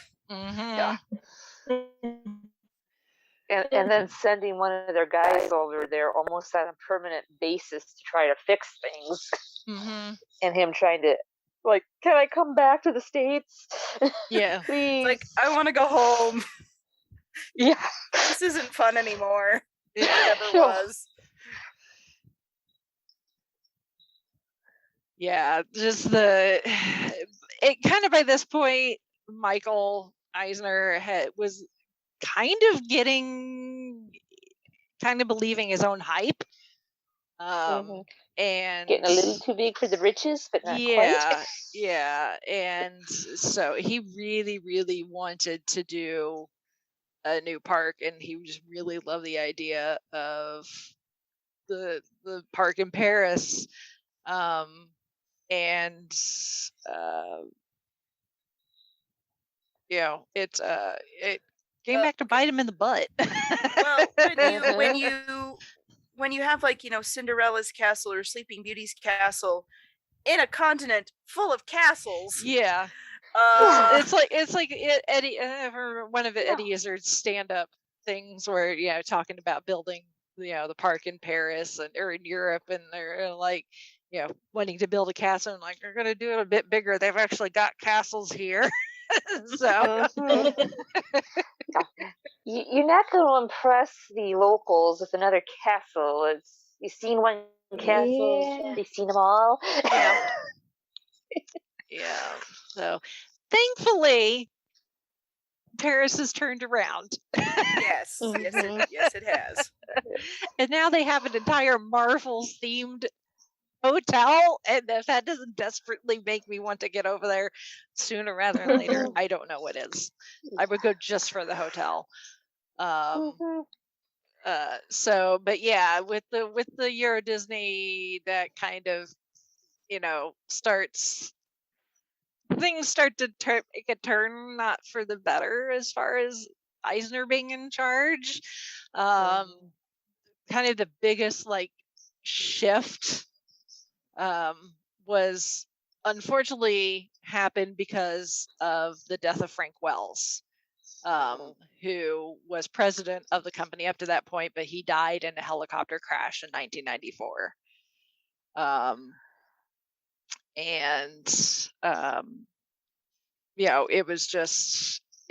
It just threw everybody for a loop, because he'd been so integral to everything.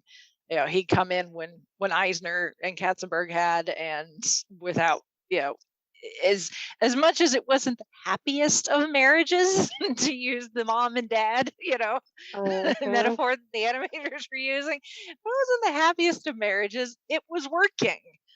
And to lose Frank so suddenly and so tragically was just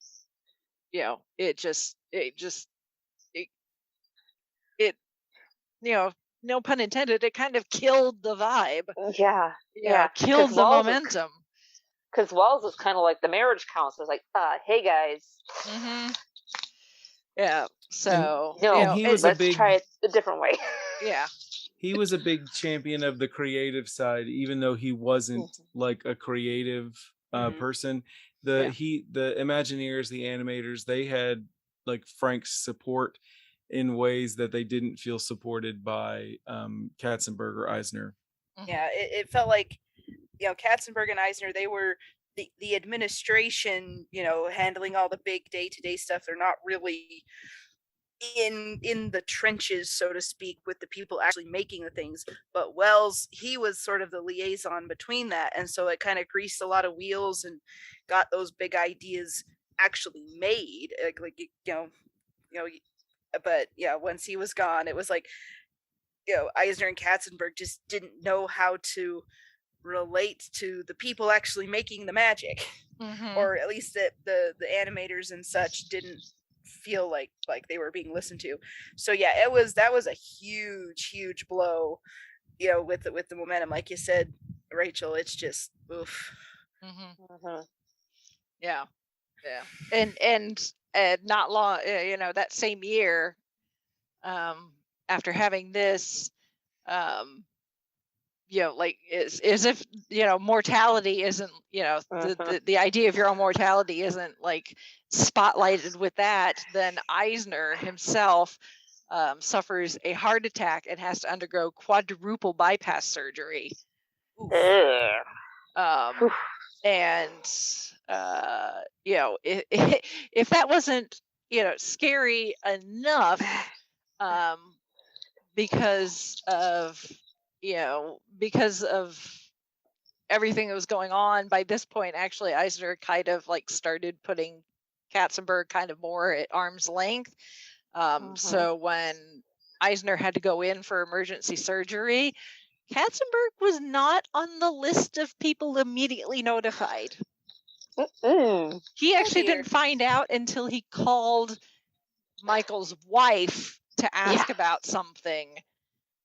And she was like, "Oh yeah, I was going to call you." And after they were done with that phone call and hung up, and Katzenberg just looked at his wife and he's like, "Yeah, I'm screwed." I be the low person on the totem pole now, much to my dismay. Yeah. And Eisner had started making moves behind the scenes. He called up Joe Roth, who was the chairman at 20th Century Fox, and asked if he'd run the movie studios. And then he met with Rich Frank, who was president at Paramount TV Group, and offered him television, home video, and the Disney cable channel. And then Roy would be head of animation and report directly to Eisner, not Katzenberg. And then Peter Schneider, who was president of Disney Feature Animation Department, would run animation day to day. So essentially, all of those people report to Eisner, and Eisner would be replacing Katzenberg as the head of those three units. Oh boy. Yep. Yeah. Because Michael's wife wanted Michael to, let's take some of this off your plate. Oh yeah. And here he is. She was all like, this, "You I'll need do to that. I'll do this." Yeah, she's like, "Your doctors tell you need to rest and relieve the stress." And he was all like, "No, I'm living for this. This is like the best kind of stress." I'm just reading this and I'm just like, no. Like, I was just shaking my head. I was like, "You dummy." Yes. How is any of this good? Yeah. Although a lot of his stress was relieved when Katzenberg left. True. Yes. It took because really Katzenberg had saw himself as moving in to be Eisner's right-hand man and potentially be Eisner's successor. And as things went on, that was looking less and less likely. So Katzenberg went actually to Eisner several times. He's like, "I want to leave." And every time Eisner would talk him out of it, because when Katzenberg was hired, the contract that he got, at the time, everyone thought was ridiculous, because they never thought that the payout that he was promised in his contract could ever come to fruition Yeah. until he Or helped turn that you animation call around. Their bluff. Yeah. It wasn't so much a bluff. It's just I think they were just like they weren't. I guess they weren't as confident as they thought at how successful they could be, because they were promising him like a 2% bonus or something. Yeah. And they were like, "Oh, he'll never." And it's like if profits reached a certain point, like the bonus would be doubled or something. And like if he left, he'd get like a cash payout of a certain point if they made a certain amount of money. And even Roy was like, "Yeah, it's a bunch of malarkey. He'll never get that payout." And then now they were making it got to the point where the studio Hand had over fist. surpassed the theme parks as far as profits. Which, remember, when Eisner came in, the theme parks were 70% of Disney's money. So at this point, the studios have surpassed the theme parks as far as profit is concerned, and they realized, well, whether Katzenberg actually, goes until the end of his contract and we just don't renew it, or he leaves early, the man's walking away with a shit ton of cash that we're going to have to pay Basically, him. cue the Scrooge McDuck diving into his Yes. pool of coins and swimming. Yeah. So Katzenberg did leave, but he had to fight them legally. Even after that, and finally they reached a settlement for $250 million.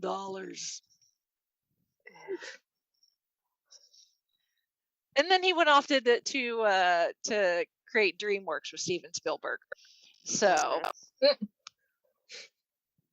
which was actually funny because while he was still at Disney, he got a call from Steven Spielberg, just talking. And at the time, Spielberg was working. He was on set with, oh crap, what's his face? Why am I blanking on his name? When they were working on Who Framed Roger Rabbit, I think, is when he was talking to Spielberg. And why can I not think of his name? Are you thinking about Zemeckis, Robert Zemeckis? Yes, Zemeckis. And Zemeckis was like hollering in the background, like, "You guys should do something together." And he's like, "Yeah, whatever." And then Geffen called him not long after, and he's like, "Hey, should I do something with Steven Spielberg?" And Geffen was like, "I would jump on that so quickly." So when Katzenberg got released from Disney, he's like, "Hey, Steven, you want to do something? Let's create our company." BT Dubs, I know all the things that Disney's planning as far as animation. Which is how we end up with Ants and A Bug's Life, released around the same time. And storylines vaguely similar. Exactly. Makes a lot of sense now. Yes. Well, even when those two came out, I was like, wait. I mean, I'm trying to remember how old I was. I was at least 12, definitely a preteen, but I was just like, why are these two movies coming out that are the same and they're both CG animation? What's going on here? There was a while that like DreamWorks had some really suspiciously similar animated movies to Disney. I think I was like a senior or freshman in college when Bug's Life. Freshman in college or senior in high school when Bug's Life and Ants hit up. Like, really, guys? I think if I were Disney, I would have called up Katzenberg and be like, we're gonna need some of our money back. Seriously. Copyright infringement. Unfortunately, they didn't have the Men in Black, brain, wiping technology. So like, everything you know about it, we have in the works. Just look at this right here. Blink. It's like your name is Bozo the Clown, and you've been You've been cleaning elephant cages for the last 10 years. Yeah. So Katzenberg's out. Unfortunately, Frank Wells is gone. Michael Ovitz ends up coming in, who was the founder of the Creative Artist Agency, so he was an agent. Comes in as president in '95. Toy Story is released, which would be the first feature-length film with Pixar, the first computer animated feature film. I can speak. Disney buys ABC in 1996 for $19 billion. Yep. Because Eisner really wanted to buy one of the networks, and it came down NBC was to running for a bit, and so Yep. was CBS. It ended up being ABC because they would get ABC, ESPN, a whole bunch of others, which obviously worked out well. But then Michael Ovitz doesn't stay very long. He ends up leaving in 1997.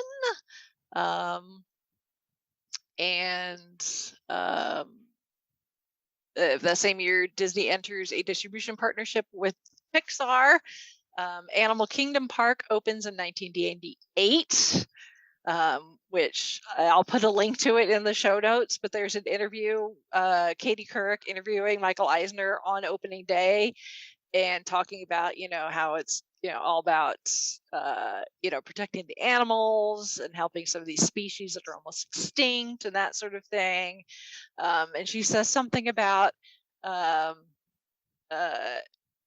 cost, they had to, building a new park at this point, building a new park essentially costs like $1 billion. And then she's talking about the cost of admission at the Disney parks. This is 1998. She's like, admission to these days is getting kind of expensive. It's like $45 a day. And I'm like, I wish it was that much now. I was like, hey, really? Yeah. That's a steal. I'm pretty sure it costs $45 to park these days. So Right. Seriously. Oh, the good old days. So Animal Kingdom Park opens 1998. They announced the new park and resort in Hong Kong. Their first cruise ship, the Disney Magic, is launched, which is the one of the 3 ships I've not been on yet. the four current ships that are in existence, although there's a 5th ship that's about to launch very soon, actually. So now I'm going to be 2 behind. So then the Disney Wonder is launched in 1999. I've been on that one. In the year 2000, Bob Iger becomes president, and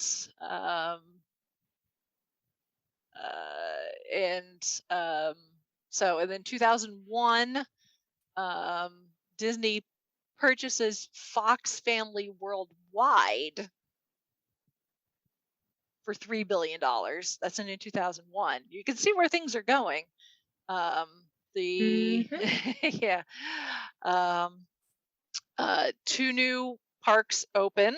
Also, California Adventure opens in February of 2001. Tokyo Disney Sea opens in September of 2001. Tokyo Disney Sea, from what I understand, is like the best Disney park out of all of them. From people I know that have been there. Have either you guys, Kevin, Sean, have either been to any of the international Disney parks? I have not, but Disney Sea would be the one that would be at the top of the list for me. Yeah, I've only been to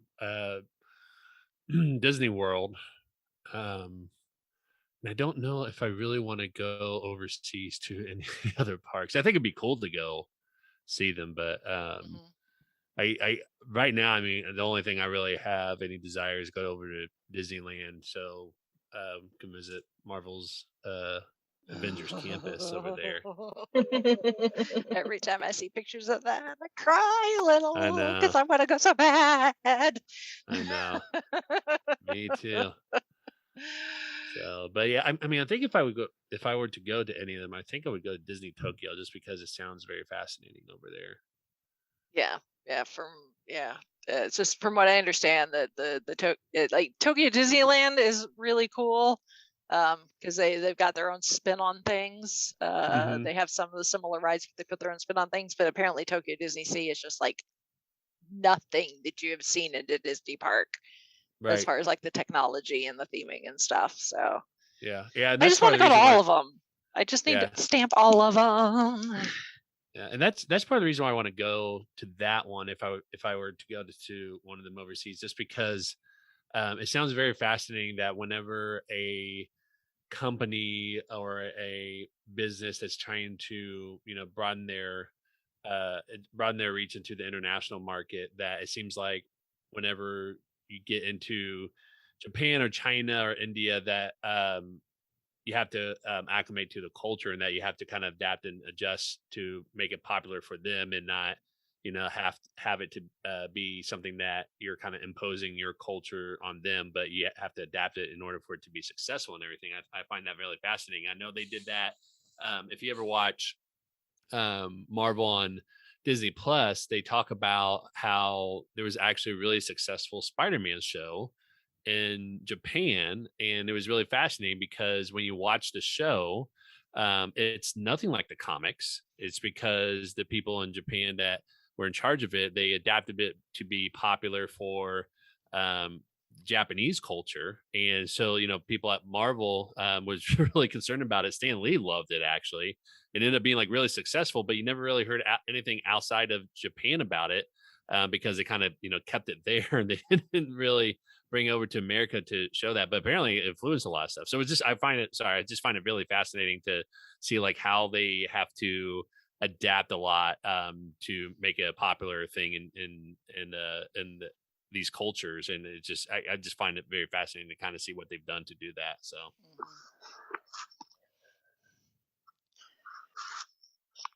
yeah, so despite the kerfuffle that was Euro Disney, Eisner, I think, proved himself that he does know a thing or two about the internet, being able to do stuff internationally. The thing about Japan, as I understand it, is they are very open to because they are so open with their culture. Like when foreigners come over there, they want to share their culture. Like when you have business business people coming over, they're like kimonos and tea ceremony and just all these things, and they want to they want people to enjoy their culture. So when Disney comes and brings Tokyo Disneyland, I mean there's kind of that a little bit of reciprocity there. They want to experience other cultures as well. It's kind of really ingrained in their culture to see those outsider things, because in their history they were so insulated for so long until they opened up. So that's kind of, I mean, and that's a really big deal in Japanese society and Japanese culture, which is kind of cool, honestly. And I think a lot of that also has to do with the fact that at least the Tokyo parks aren't just Disney. They're actually owned by a Japanese company. And ran by a Japanese company. So you have people in charge that actually know the culture.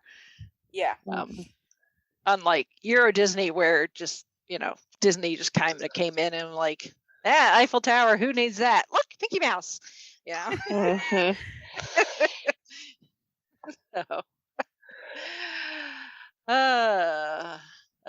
So we're getting to the end of Eisner's run here, though, with the moving into the 2000s.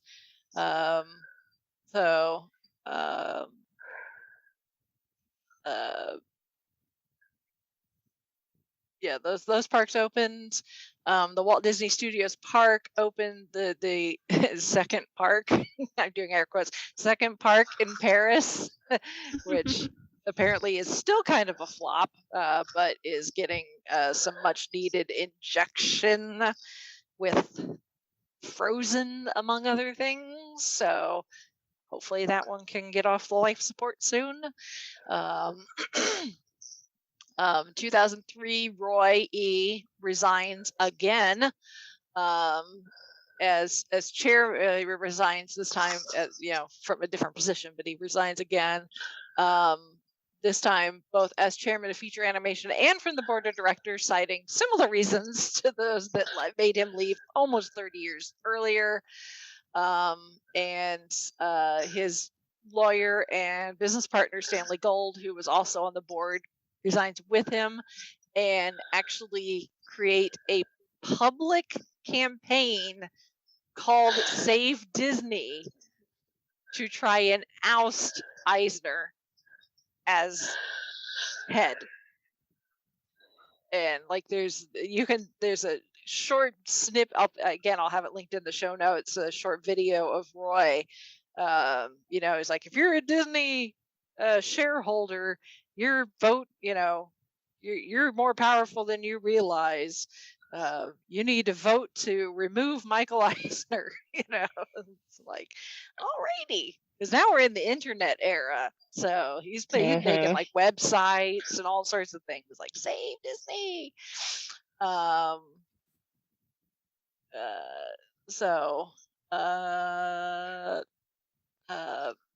Again, another attempt at a hostile takeover, this time by Comcast. But they were shopping around. Yeah. They bid $54.1 billion. You're about 20 years too late there, boyos. Yep.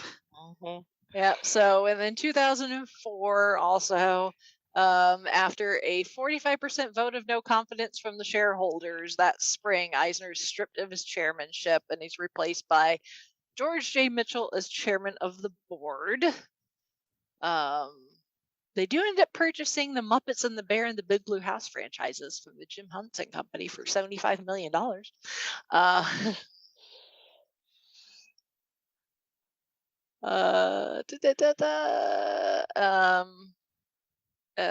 Roy E. comes back again, this time as a consultant with the title Director Emeritus.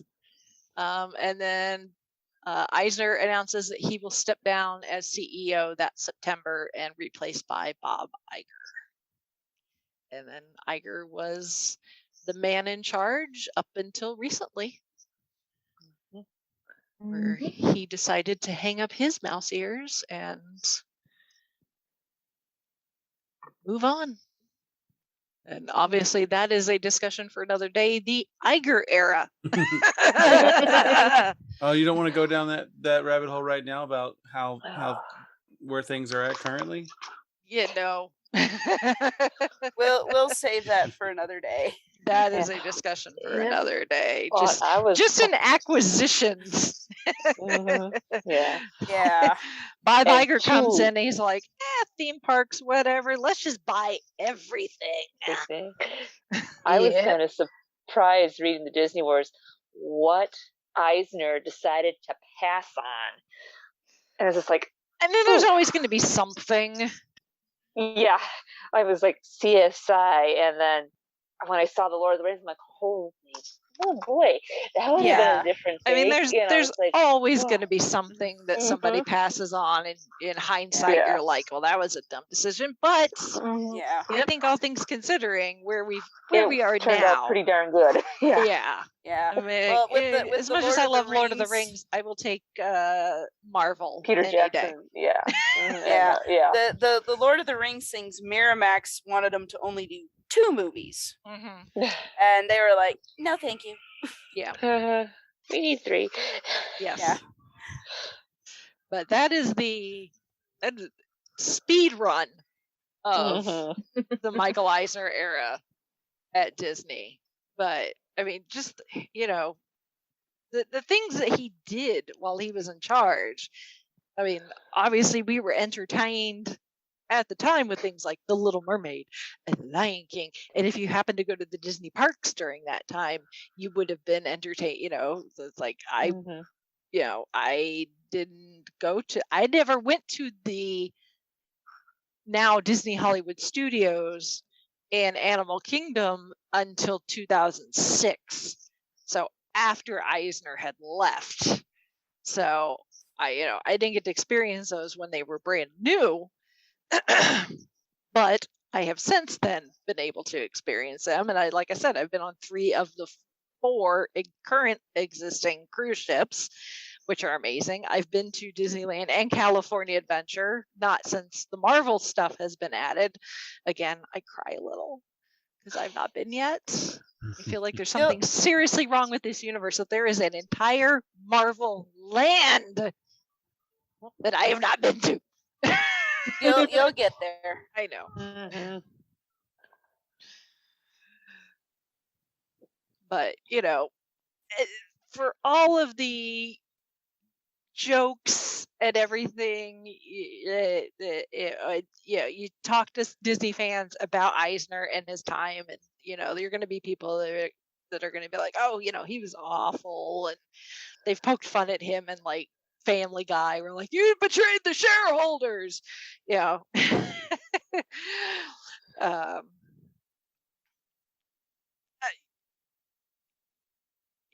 it's just I have no complaints, really. I have no complaints over what he did. So it's but a matter I'm not a shareholder making money off of dividends either. So yeah. Right. It's a matter of every doesn't matter what you're talking about, a company, a small business, any kind of organization, there's going to be ups and downs. And where it's Disney and it was such a public thing, and like he was, like we said, he was, I just remember him like being front and center on so many things. And he was, like you said, he was the face of Disney. So when things started to come apart and weren't quite as good, whoever's in charge gets the blame, rightly or wrongly, depending on who it's you like that in ask. sports too. It's like a football team does really crappy a season. Do any of the football players get fired? No, it's the coach. It's the coaches. The football, the players might get cut or traded, but they still have jobs. Yeah, mostly. It's the coaches. So it's he did a lot of good things. He did a lot of weird things. But at the same time, it's like he took a lot of risks that paid off big time for Disney. And when he came in and the company was, people were trying to buy him out and trying to dismantle it and trying to do all this stuff, he left it in a much better shape than he found it. And I don't think anyone can argue about that. Yeah. No one can fault him that at all.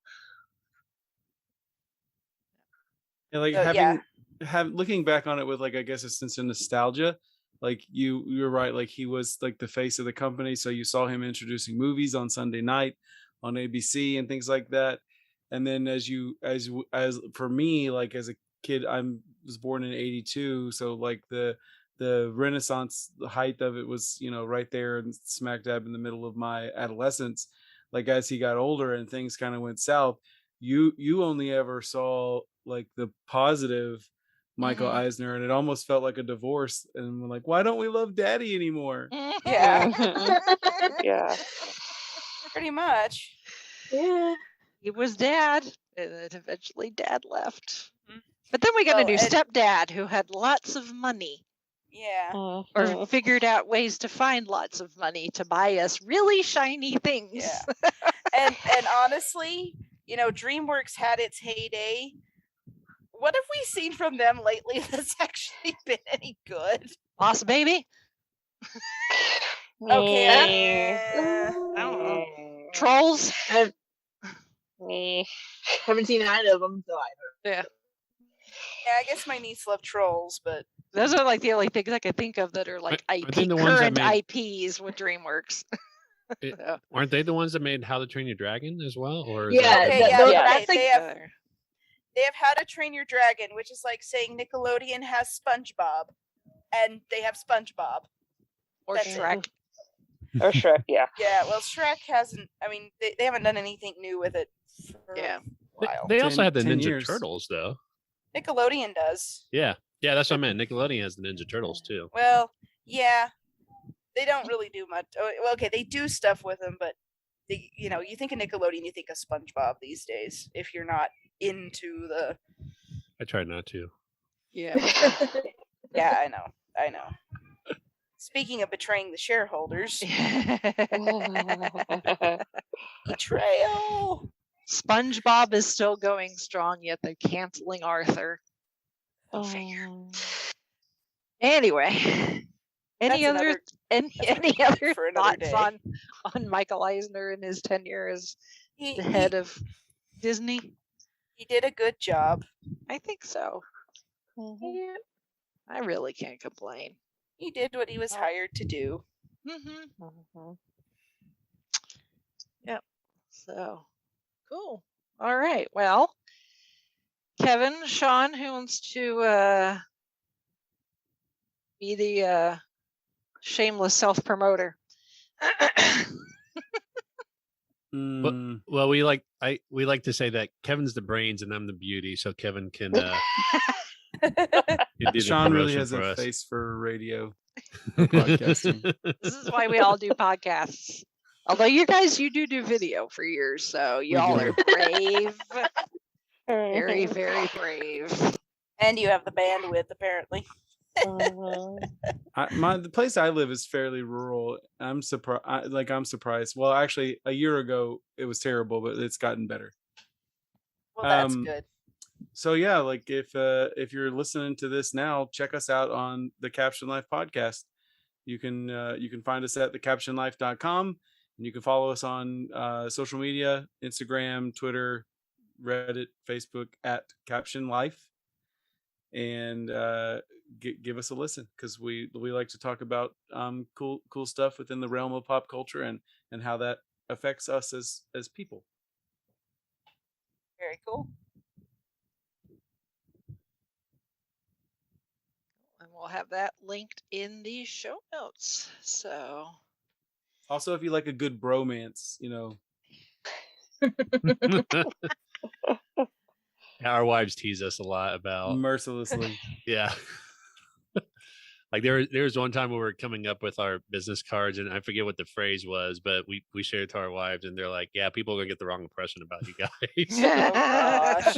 And We're on like, top "Oh, of that, okay." the number of people at Indie PopCon who thought we were a really Oh, cute yeah. family, because Sean and I were there with our respective sons, Yeah. and we got complimented several times, like in thumbs up, like, "Way to go, you guys! Just like a modern family." well, you guys were doing And- like group cosplay too. So Yes, we we were. did.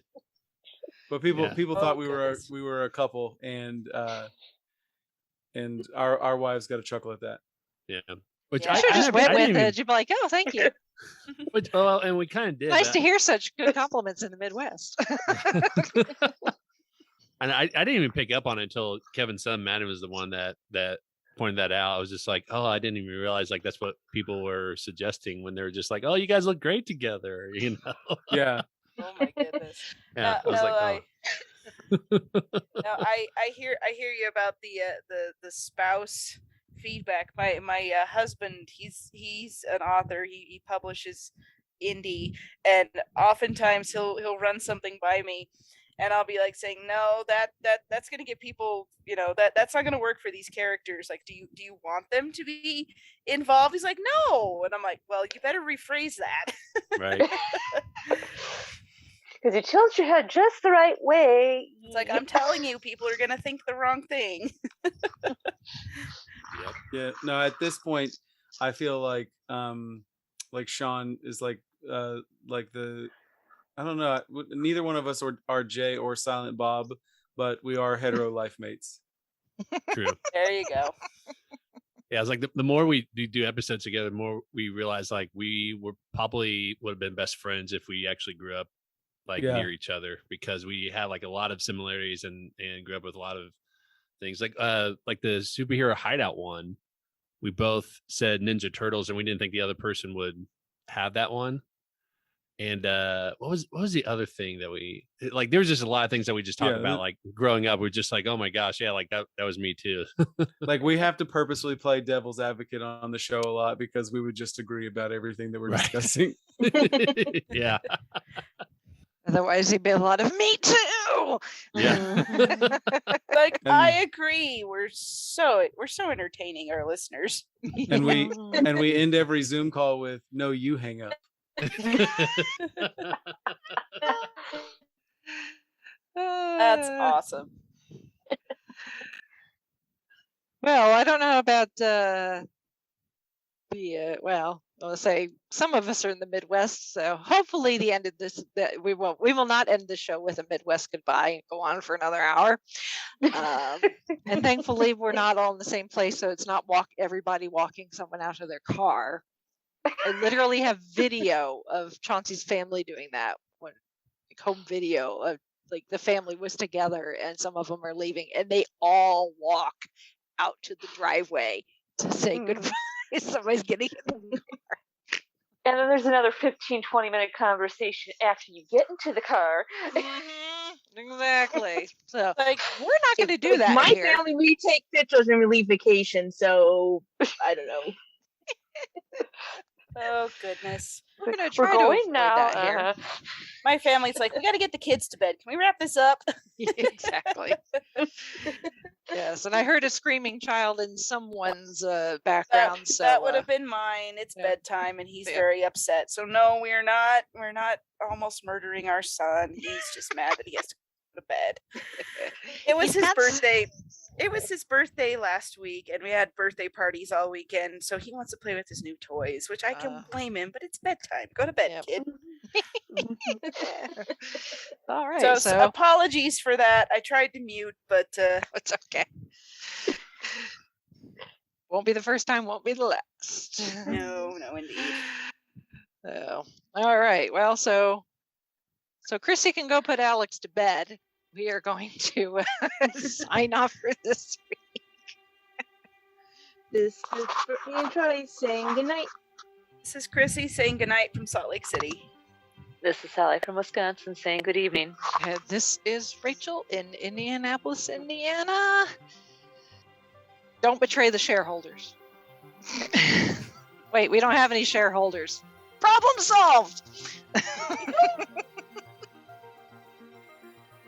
I grew up in Europe, where the history comes from.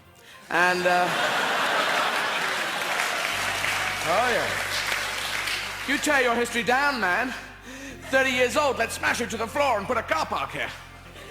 I have seen it in stories. I saw, something in a program on something in Miami, and they were saying, we've redecorated this building to how it looked over 50 years ago. People are going, no, surely not, no. No one was alive then. Well, we got tons of history lying about the place, big old castles, and they just get in the way. We drive, oh, fucking castle, have to drive around. Because Disney came over and built Euro Disney, which now, and they built, the Disney castle there, and then everyone said, you better make it a bit bigger. They've actually got them here. And then they're not made of plastic.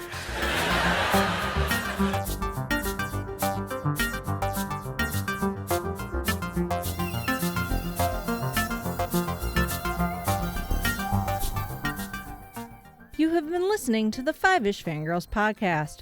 You can find more episodes and information at thefivishfangirls.com. Any and all books, movies, games, and any other forms of media mentioned are owned and operated by the respective copyright holders. No copyright infringement is intended or implied. If you wish to support the show, the easiest way is to leave us a rating and review. More ratings and reviews will make it easier for others to find the show. If you wish to support us monetarily, you can do so at patreon.com/5ishfangirlspodcast. All money goes towards fees and equipment to keep the show going. For official Five-ish Fangirls merchandise, visit redbubble.com/people/5ishfangirls. We love hearing from our listeners and encourage feedback. You can email us at fiveishfangirls@gmail.com. You could also like and follow us on Facebook at facebook.com/5ishfangirls. Thank you so much for listening, and may the squee be with you.